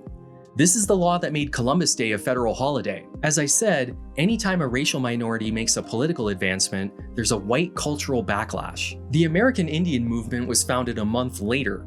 Columbus Day wasn't one of their listed grievances, but man, it probably should have been. I know what you're gonna say. Columbus Day isn't about mocking Native Americans, and that might have been true in the beginning. The first Columbus Day in the United States occurred in 1892 as a one-time celebration in response to the murder of 11 Italian immigrants in New Orleans. It also happened to be the 400th anniversary of Columbus's arrival, so fine, right? I get it. Then, there were no Columbus Days, at least not officially. If anything, it was treated as a local folk holiday. It certainly wasn't celebrated nationally. But then, FDR declared it a national holiday starting on October 12, 1934. He had just signed the Indian Reorganization Act on June 28th. You remember that one, right? The one that established self-government, tribal courts, and ended the sale of allotments? That one. Are you noticing a pattern yet? But even at that point, it was just a regular holiday on the calendar, kind of like Father's Day or Halloween. You still had to go to work until the Uniform Monday Holiday Act. Despite that law being signed in 1968, the first Columbus Day as a federal holiday didn't occur until 1971. I guess they needed time to get the merchandise ready and prepare employers for the fact that the entire country was going to have a simultaneous day off. So, how is Columbus Day actually celebrated? If you look up videos about Columbus Day on YouTube, all you're gonna see are people telling you that Native Americans were bad, actually. Lest you think that Columbus stumbled on the Garden of Eden, the islands were also inhabited by the Caribs, a tribe of cannibals for whom, according to Pulitzer Prize-winning historian Samuel Eliot Morison, babies were a delicacy. Take Wounded Knee, although hundreds of years later I only bring it up because I know that if I don't, you will. I just want to point out that Steven is about to rant about Wounded Knee in a video titled Goodbye Columbus. It's become ubiquitous with the idea of Native American genocide. After all, there were 150 to 350 Aboriginals killed or wounded. That's terrible. But there were also 25 American soldiers killed and 39 wounded. That's not genocide. That's a one-sided beatdown with Old Glory wielding the hammer. There's another term for a one-sided beatdown that might be more appropriate: a massacre. And most of those American casualties were caused by friendly fire. Those aforementioned Hotchkiss guns were fired blindly into the camp while everyone was fighting in close quarters. Turns out that Old Glory's hammer has a hard time telling friend from foe. Even if you're not a racist, Columbus Day is your annual reminder that we wiped out the Native Americans. Every October, we retell this story in school, almost like we want to convince ourselves that the Indians have disappeared, rather than being a people who are still very much alive. If you're an adult, the controversy surrounding the holiday is brought up in the news every year. You never outgrow it. And anytime you suggest that we get rid of the day, you're reminded that Columbus Day is actually about celebrating Italian immigrants. But if that were true, why isn't St. Patrick's Day a federal holiday? Does the plight of Irish immigrants not matter as much, or is Columbus Day actually about something else? Keep that question in the back of your mind. One of my goals with this video is to humanize American Indians for people who have likely never encountered one, and whose knowledge about them is limited to what they heard in school or see in movies. That includes dispelling stereotypes, whether they are negative or positive, like the one that Native Americans are naturally gifted caretakers of the environment. That association started to develop when the environmentalist hippies of the 1960s began dressing like the Indians they saw on TV. No tribe anywhere wore headbands like that. Hollywood invented them to keep the wigs on the white actors who were pretending to be Indians. But the stereotype wasn't firmly established for Native Americans themselves until the Crying Indian commercial, which aired on the first Earth Day in 1971. Some people have a deep, abiding respect for the natural beauty that was once this country. And some people don't. This is Iron Eyes Cody, who starred in over 200 movies playing various Native American roles, and was arguably the most recognizable Indian on TV. His real name was Oscar DeCorti. He was Italian. Because of that, he's often referred to as a pretendian, a white person who falsely claims to be indigenous, usually for financial gain or social clout. While filming this video, Sasheen Littlefeather was also accused of this, but I'm not really interested in exploring those claims. Iron Eyes Cody is a much more interesting case because, by all accounts, he wasn't lying. He was delusional. Even in private, he truly believed that he was a Native American until his dying breath. But that doesn't excuse the damage he caused. When you dress up like an Indian for Halloween, you aren't paying homage to any actual Native Americans, past or present. You're dressing up like this guy, an Italian actor portraying a TV caricature of an Indian. It's really no different than putting on blackface. It's just another way for white people to reinforce a racial stereotype. Do you really want to walk around looking like the TV Indian from that fake commercial pushing an environmentalist stereotype? American Indians throughout history are people just like everyone else. When times are plenty, they overindulge. When resources are scarce, they cut back. They are no better or worse at managing the environment than anyone else. For example, modern horses didn't exist in North America until the 1500s when the Spanish conquistadors left them behind. Even then, it took a century for them to make it up to the Great Plains. So, before the Cheyenne, Kiowa, or Comanche were hunting buffalo on horseback, how were they killing them? With a spear? Would you spear a buffalo? You shouldn't, because you'd lose. Instead, they used what were called buffalo runs or buffalo jumps, where they'd drive a herd of buffalo off the side of a cliff, killing dozens, if not hundreds at a time. We've all played Oregon Trail and shot every bison we came across. You should know what happens next. American Indians could only take back what they could carry. The idea that they used every part of the animal or only killed what they needed is just not true. Most of those animals were left to rot. And how would they make this massive herd of tanks on hooves leap to their own death? By lighting the prairie on fire, which sometimes got out of control. Again, I'm not trying to make Native Americans look wasteful or incompetent. They're just not any better at it than the rest of us. We cause environmental disasters all the time on a much larger scale. Hell, we're the ones that nearly drove the buffalo to extinction in the 1800s. In 1868, General Sherman wrote to General Sheridan saying, "As long as buffalo are up on the Republican River, the Indians will go there. I think it would be wise to invite all the sportsmen of England and America there this fall for a grand buffalo hunt, and make one grand sweep of them all." That's exactly what they did. The military regularly sponsored buffalo hunts on the plains. Hunters would take the hides and various bits and pieces, but left the majority to rot. By 1884, there were only 325 buffalo remaining. Thankfully, in the last few decades, there's been a concerted effort to restore the herds, which you can learn more about by going to curiositystream.com/knowingbetter. CuriosityStream is a subscription streaming service that offers thousands of documentaries and nonfiction titles, which you can access across multiple platforms. In Return of the Buffalo, Restoring the Great American Prairie, you'll see how modern methods have been used to domesticate the buffalo and grow their population to over 500,000 today. I've always been a dreamer, and I feel kind of cheated actually not being able to see 50 million buffalo out here on the landscape, because that's what this country needs. And so, I've pretty much dedicated my life trying to get as close back to that number as I could. If you need to brush up on the standard American history myth and manifest destiny, you can check out Pioneering the American Frontier, which you've already seen a few clips from earlier in this video. And they gave the land in 100-acre parcels to anybody willing to move to the far edge of it because they were the buffer zone against Indian attacks. If documentaries aren't your thing, I'm not sure how you've made it this far into the video, but by signing up for CuriosityStream, you'll also get access to Nebula, the streaming service built by fellow creators seeking refuge from the aggressive expansion of YouTube. Every Knowing Better video is hosted there ad-free, and if you want to see that special video I made about Geronimo, the quintessential American Indian, you'll only be able to see it on Nebula. Learn about his tragic backstory, his multiple escapes from custody, and why he joined the circus as the worst Indian who ever lived.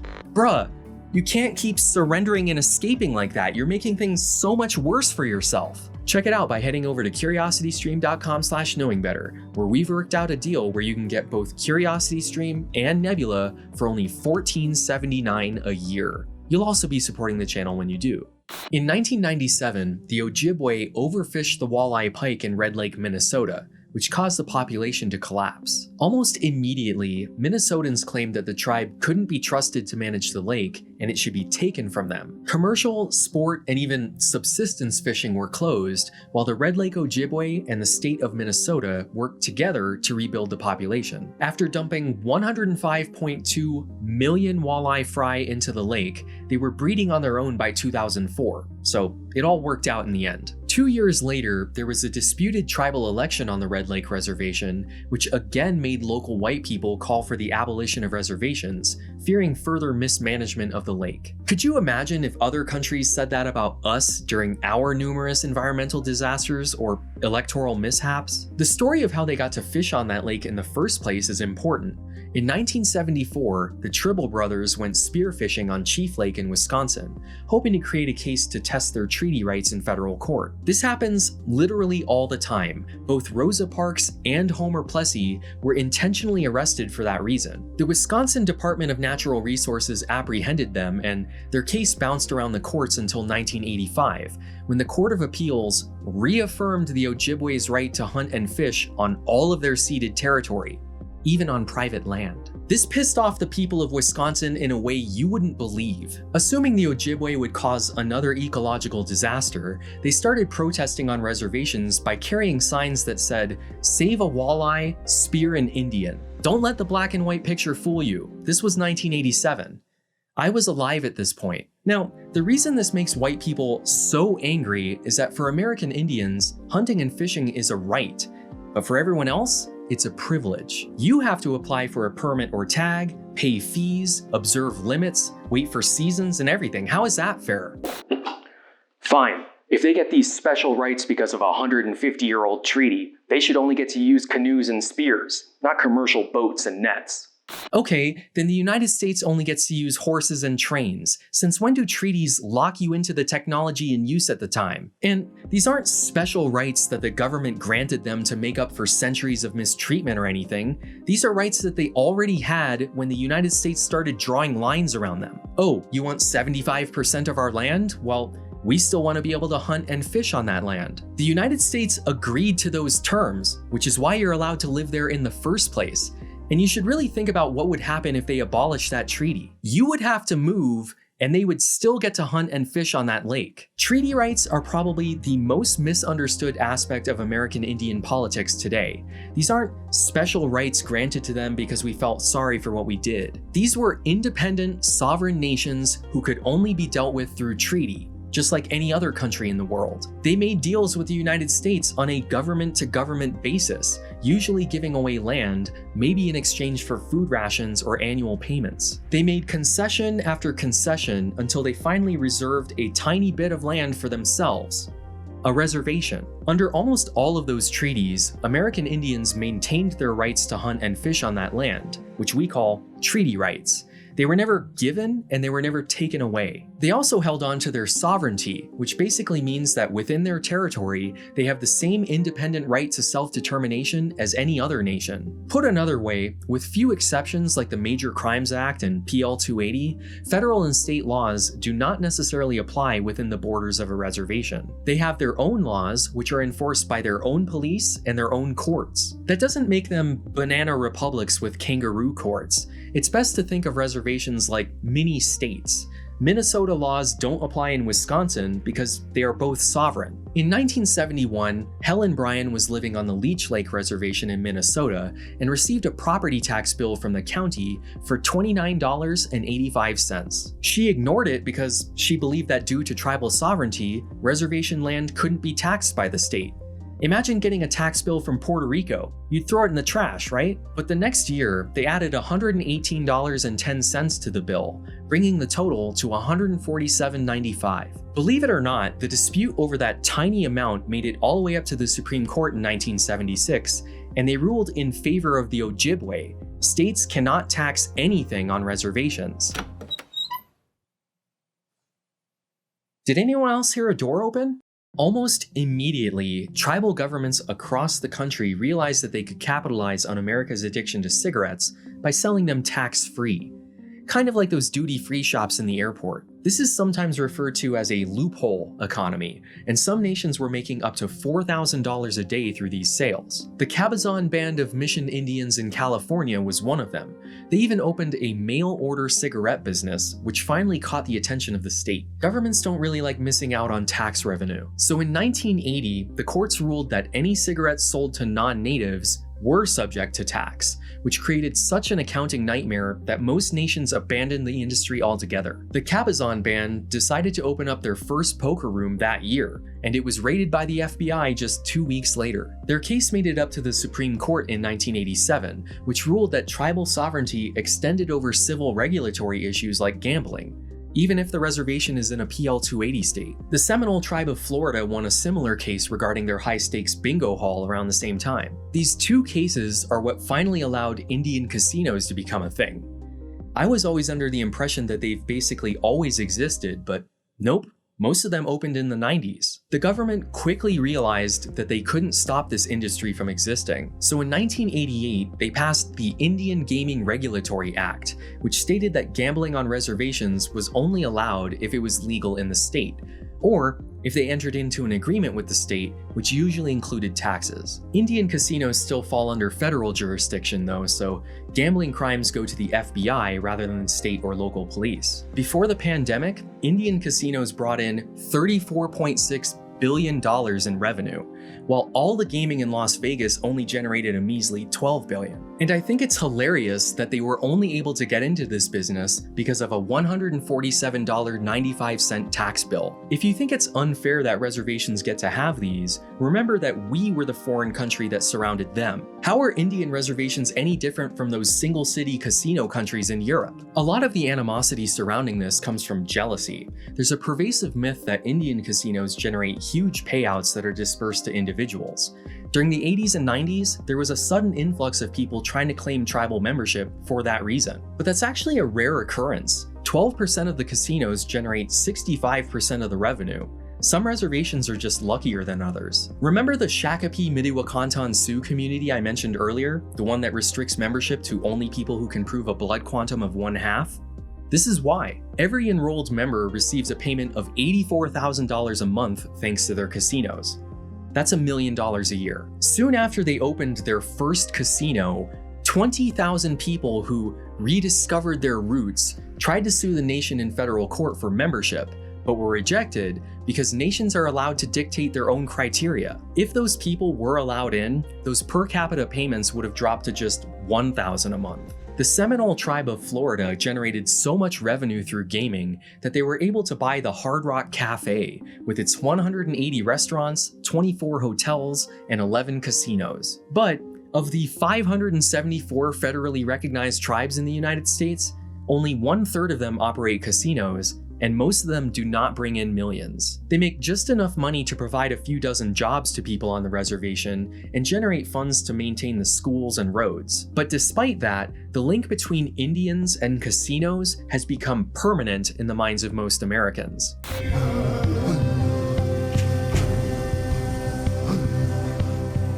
Welcome to the blackjack table. May luck run through you like the spirit of the buffalo. And now we're up to the media of my generation, which hasn't gotten any better. Continuing the trend from Popeye and Bugs Bunny, South Park has made several episodes about Native Americans, perhaps more than any other racial group. I think I even saw Native American growth. And pretty much every time American Indians are depicted in the show, they're reinforcing some sort of negative stereotype. Do they really want to build a superhighway through the town and infect people with SARS? No. But when you think of Indians, do you still think of casinos? Yes. Ha ha ha ha ha ha ha ha ha ha. Throughout the 90s and 2000s, portrayals of Native Americans became much more sympathetic, but still relied on common tropes that had been around for decades. In Dances with Wolves, Kevin Costner plays a white military officer who finds himself alone on the plains and stumbles across a hapless Native woman. In this case, she's a white woman who was adopted by the chief as a little girl, making her a white Native princess? In the film adaptation of Last of the Mohicans, Daniel Day-Lewis plays a white man adopted into a tribe of Mohicans. Then he sees them get massacred, which spurs him into action. He isn't the last Mohican though, it's this guy, played by Russell Means. You remember Russell Means, right? The AIM activist that was arrested at Wounded Knee in 1973? I know this is a long video, but come on. He actually went on to voice Chief Powhatan in Disney's Pocahontas a few years later. My daughter. Wingapo, father. Seeing you gives me great joy. A movie we talked about earlier which reinforced the native princess and noble savage tropes. Just a few years ago, Disney tried to bring back the Western, even casting a white man in Redface to play Tonto. It is a good day to die.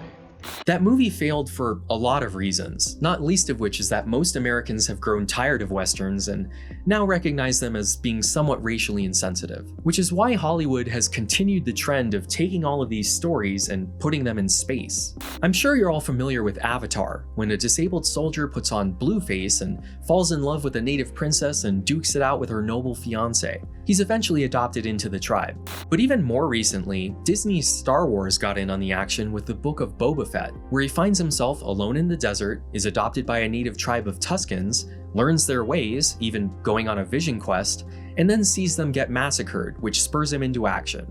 It's the same 2 or 3 stories told over and over again, and every time you see it, it alters your perception of indigenous people, even if you don't realize it. They're a group of natives who are useful to the white main character until the plot calls for their destruction. Maybe he falls in love with the daughter of the chief, learns how to fight using primitive weapons, or becomes more in tune with nature, but the message is always that these people are expendable. And this isn't just limited to movies and television, you see it in video games too. Every time you clear a barbarian camp or take a goodie hut in Civilization 6, you are unconsciously reinforcing the idea that these tribal villages are just in the way of your inevitable march of progress. The developers are aware of that criticism though, and rather than remove it, they introduced a game mechanic where you can trade and form alliances with them. You can eventually turn them into a puppet city-state, which is still exploitative, but somewhat more historically accurate, I guess. Civ isn't the only culprit though. Every time you clear ads from an expansion in Warcraft, you're getting the same message that the natives needed to be cleared out. Hell, even seeing this screen in Fallout makes it seem like Indians are a historical relic, since it references a real test pattern invented in 1939. I'm not saying you need to quit playing these games. I love them and still play them all the time. Being aware of that unconscious influence is all it takes to disarm it. And let's not forget sports and team mascots, which even South Park had to weigh in on. Look, don't you see that when you call your organization the Washington Redskins, it's offensive to us? How is it offensive? How is it offensive? Jesus! We are a proud team, Mr. Cartman. Guys, we have total respect for you. When we named our company Washington Redskins, it was out of deep appreciation for your team and your people. In 1992, protesters gathered outside of the Metrodome in Minneapolis, Minnesota to bring attention to offensive Native American mascots during the Super Bowl between the Buffalo Bills and Washington Peau Rouge. It's around this time that students and faculty across the country began to speak up about the mascots at their schools as well. In 2005, the National College Athletic Association concluded that American Indian mascots were hostile and abusive, and announced that it would penalize the 18 member schools which still had them. The University of Illinois' Fighting Illini and Chief Illiniwek were on that list. When initial protests against the mascot began in 1989, the university's Board of Trustees voted to make Chief Illiniwek the official symbol of the school. I can't imagine that the chief who deports himself, whomever serves as the chief, deports himself with such dignity and such solemnity. I can't imagine that that can be perceived as a racial insult or as a slur on the Native American community. To me, it's a compliment. This is the dignity and solemnity she was talking about. This is not an authentic dance, it's a caricature. Just like Eric Cartman, she seems to think this is a sign of respect and appreciation. The only difference is, she wasn't joking when she said that. I don't consider Chief Illiniwek to be a mascot. I consider the chief to be a part of the heritage and the tradition of this institution. Okay, hold up. Why is it that heritage and tradition only seem to come up as arguments when it's time to defend something that's so obviously racist? Your tradition sucks. Get a new one. The University of Illinois appealed the NCAA's declaration twice and lost. They finally retired Chief Illini Weck in 2007. Do you know who their mascot is now? Nobody. They're still the Fighting Illini. They've yet to think of a new mascot. 15 years later, the University of North Dakota's Fighting Sioux were also on the NCAA's list. They defended their name so hard that in 2011, the state legislature wrote a law requiring the school to keep it. The lengths some people will go to defend their racist heritage and tradition, I swear. The NCAA threatened sanctions against the university, so the law was repealed and the name was put to a statewide vote. Thankfully, 67% of North Dakotans decided to ditch the mascot. In 2015, they became the Fighting Hawks, though to maintain the trademark, they still sell Fighting Sioux merch. At the same time as the NCAA controversy, there was a lawsuit against the Washington football team filed with the US Patent and Trademark Office on the grounds that the name was disparaging to Native Americans. The USPTO agreed and pulled the trademark on June 18, 2014. This only meant that the team couldn't stop others from using the name and logo though, which is what allowed that South Park episode to become a thing. They continued to use it themselves, and their fans rallied to their defense. I don't think they should change the name because of the fact that it's not doing anybody any harm. It was never intended to be racist. 20 years ago, you didn't hear about any of this. I am not a Native American. You don't say. So I don't know how those people would feel about that, so I wouldn't be qualified to comment. But from a fan perspective, it is innocent, harmless fun, and it is intended not to be anything remotely disrespectful at all. That's rich coming from a guy who wants to dress up like it's Halloween every weekend. It was all in honor. I think it's a good thing. The name is not intended to be derogatory in any way. It's a thing of pride, an idea of pride that we have in the team. Actually, it should be an honor because they are honoring the American Indian name, and it's not anything derogatory against against the American Indians. The Redskins are, well, used to be a good thing.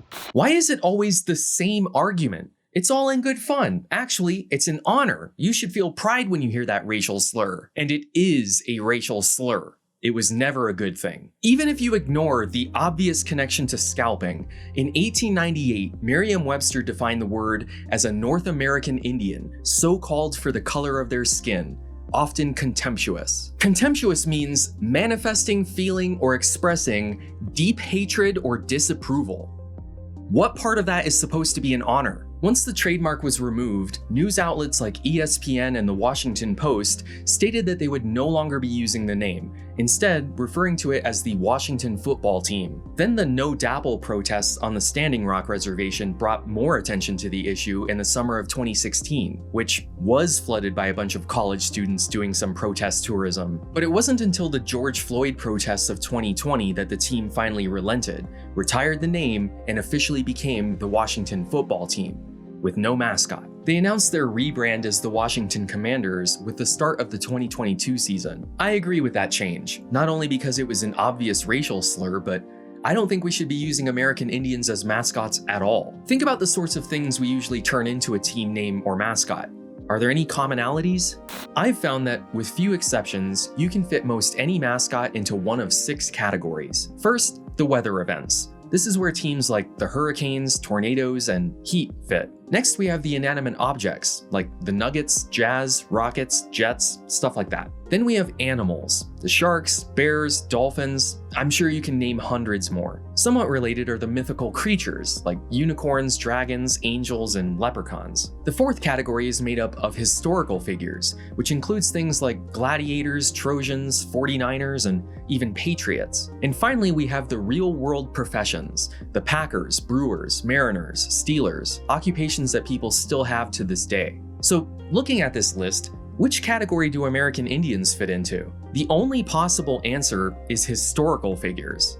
But do you really want to put Native Americans next to a bunch of people who no longer exist, like the Vikings and Buccaneers? By having those teams, you're reinforcing the message that all of the Indians have long since disappeared, rather than being a people who are very much still alive. Speaking of, the Cleveland Indians ditched their Chief Wahoo mascot in 2018 and rebranded as the Cleveland Guardians in 2022. Along with the Kansas City Chiefs and Atlanta Braves, there are still over 2,000 teams in the country using Native American mascots, with the vast majority of them being at high schools and colleges. Many of them use the same names and mascots as the professional teams that abandoned them, which is somewhat counterintuitively more harmful than the pros. An adult can choose to ignore televised sports, but a child can't escape the fact that they're attending Marquette Senior High School in Michigan, home of the Red Men, or that next week they'll be playing against the Savannah High School Savages from Missouri. Think of how it would feel to be constantly surrounded by imagery that has reduced you to a bloodthirsty caricature,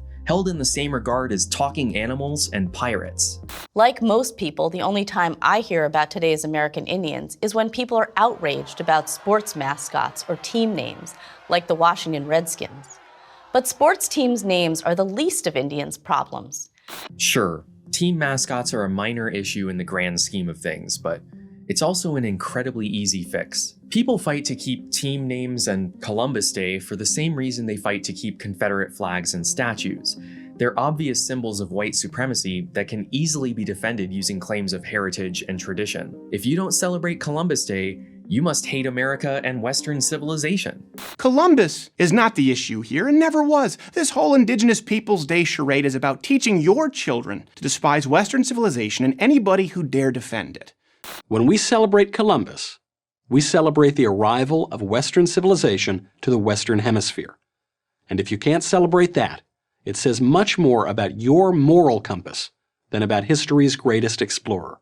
This tactic works like a charm. Even non-white supremacists care about things like tradition and have a generally favorable view of Western civilization. So they defend team mascots and Columbus Day, because if they ever relent on those points, the entire house of cards collapses and the standard American history myth is no longer defensible. Nothing about what we did to the American Indians was inevitable. That is a very deterministic view of history. It assumes that the current state of society was always the intended end goal, so everything leading up to this point was just bound to happen, part of the divinely inspired process of civilization. But as you've heard throughout this video, along every step of the way, America willingly chose to do the wrong thing. Whether they were pushing the Cherokee to move west, forcing the Sioux onto reservations, breaking up Ojibwe land into allotments, or simply terminating the status of tribes, we created this self-fulfilling prophecy. Nowadays, when you picture an Indian in your mind, you invariably imagine something Hollywood came up with, rather than anything resembling reality. The way I see it, the biggest problem facing Native Americans today is not a culture of dependency, as Republicans and Libertarians would have you believe. It's a culture of hopelessness. The people living on reservations really have no way to improve their situation. Since most of the land is held in trust, they cannot own their homes, they can't take out loans, and they can't open up businesses. For that same reason, there are no McDonald's, Starbucks, or Walmarts on reservations. This severely limits what food and groceries they can buy, but more importantly, it means that there are no jobs for the people living there. As a result, the largest employer on every single reservation in the country is the tribal government itself, and those jobs often go to the friends and family members of elected officials. You could call that nepotism if you want, because that's what it is. And since tribal governments receive funding from the federal government, anytime Congress fails to raise the debt ceiling and there's a shutdown, most everyone on the reservation is out of work, which is to say nothing about the 80% of people who were unemployed already. With no way to earn money and nothing to spend it on anyway, many people living on reservations turn to drugs, alcohol, gangs, and crime. And a lot of adults have spent time in jail, which means a lot of children are raised by their grandparents or extended family. Many of these children aren't allowed to play outside with their friends or hang out at the trading post because of the fear of drugs, violence, and car accidents. Random deaths are just an accepted fact of living on a reservation. The life expectancy on Pine Ridge is only 48 for men and 52 for women. School attendance on Indian reservations is abysmal. High school graduation rates hover between 40 and 50%. The kids don't see any point in going because Why? It's not like there are any jobs to prepare for, and most of them have no desire to go to college. I hate to say this, but tribal colleges and universities are more of an ends rather than a means.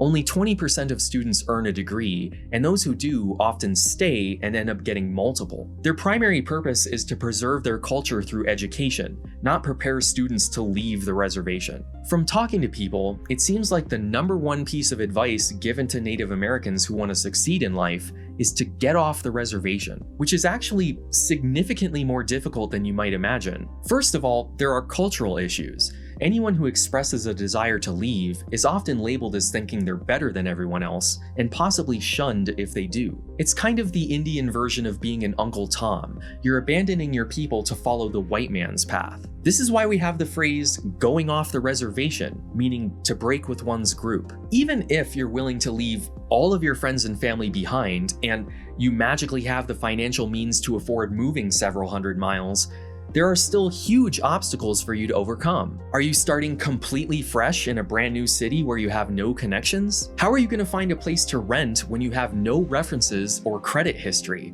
How are you going to get a job when you have no experience and, statistically, no high school diploma? Are you starting to understand why so many people just give up and don't even bother? Their situation can only be described as hopeless. Are they dependent on the food rations or commodities given out at the reservation agency every month?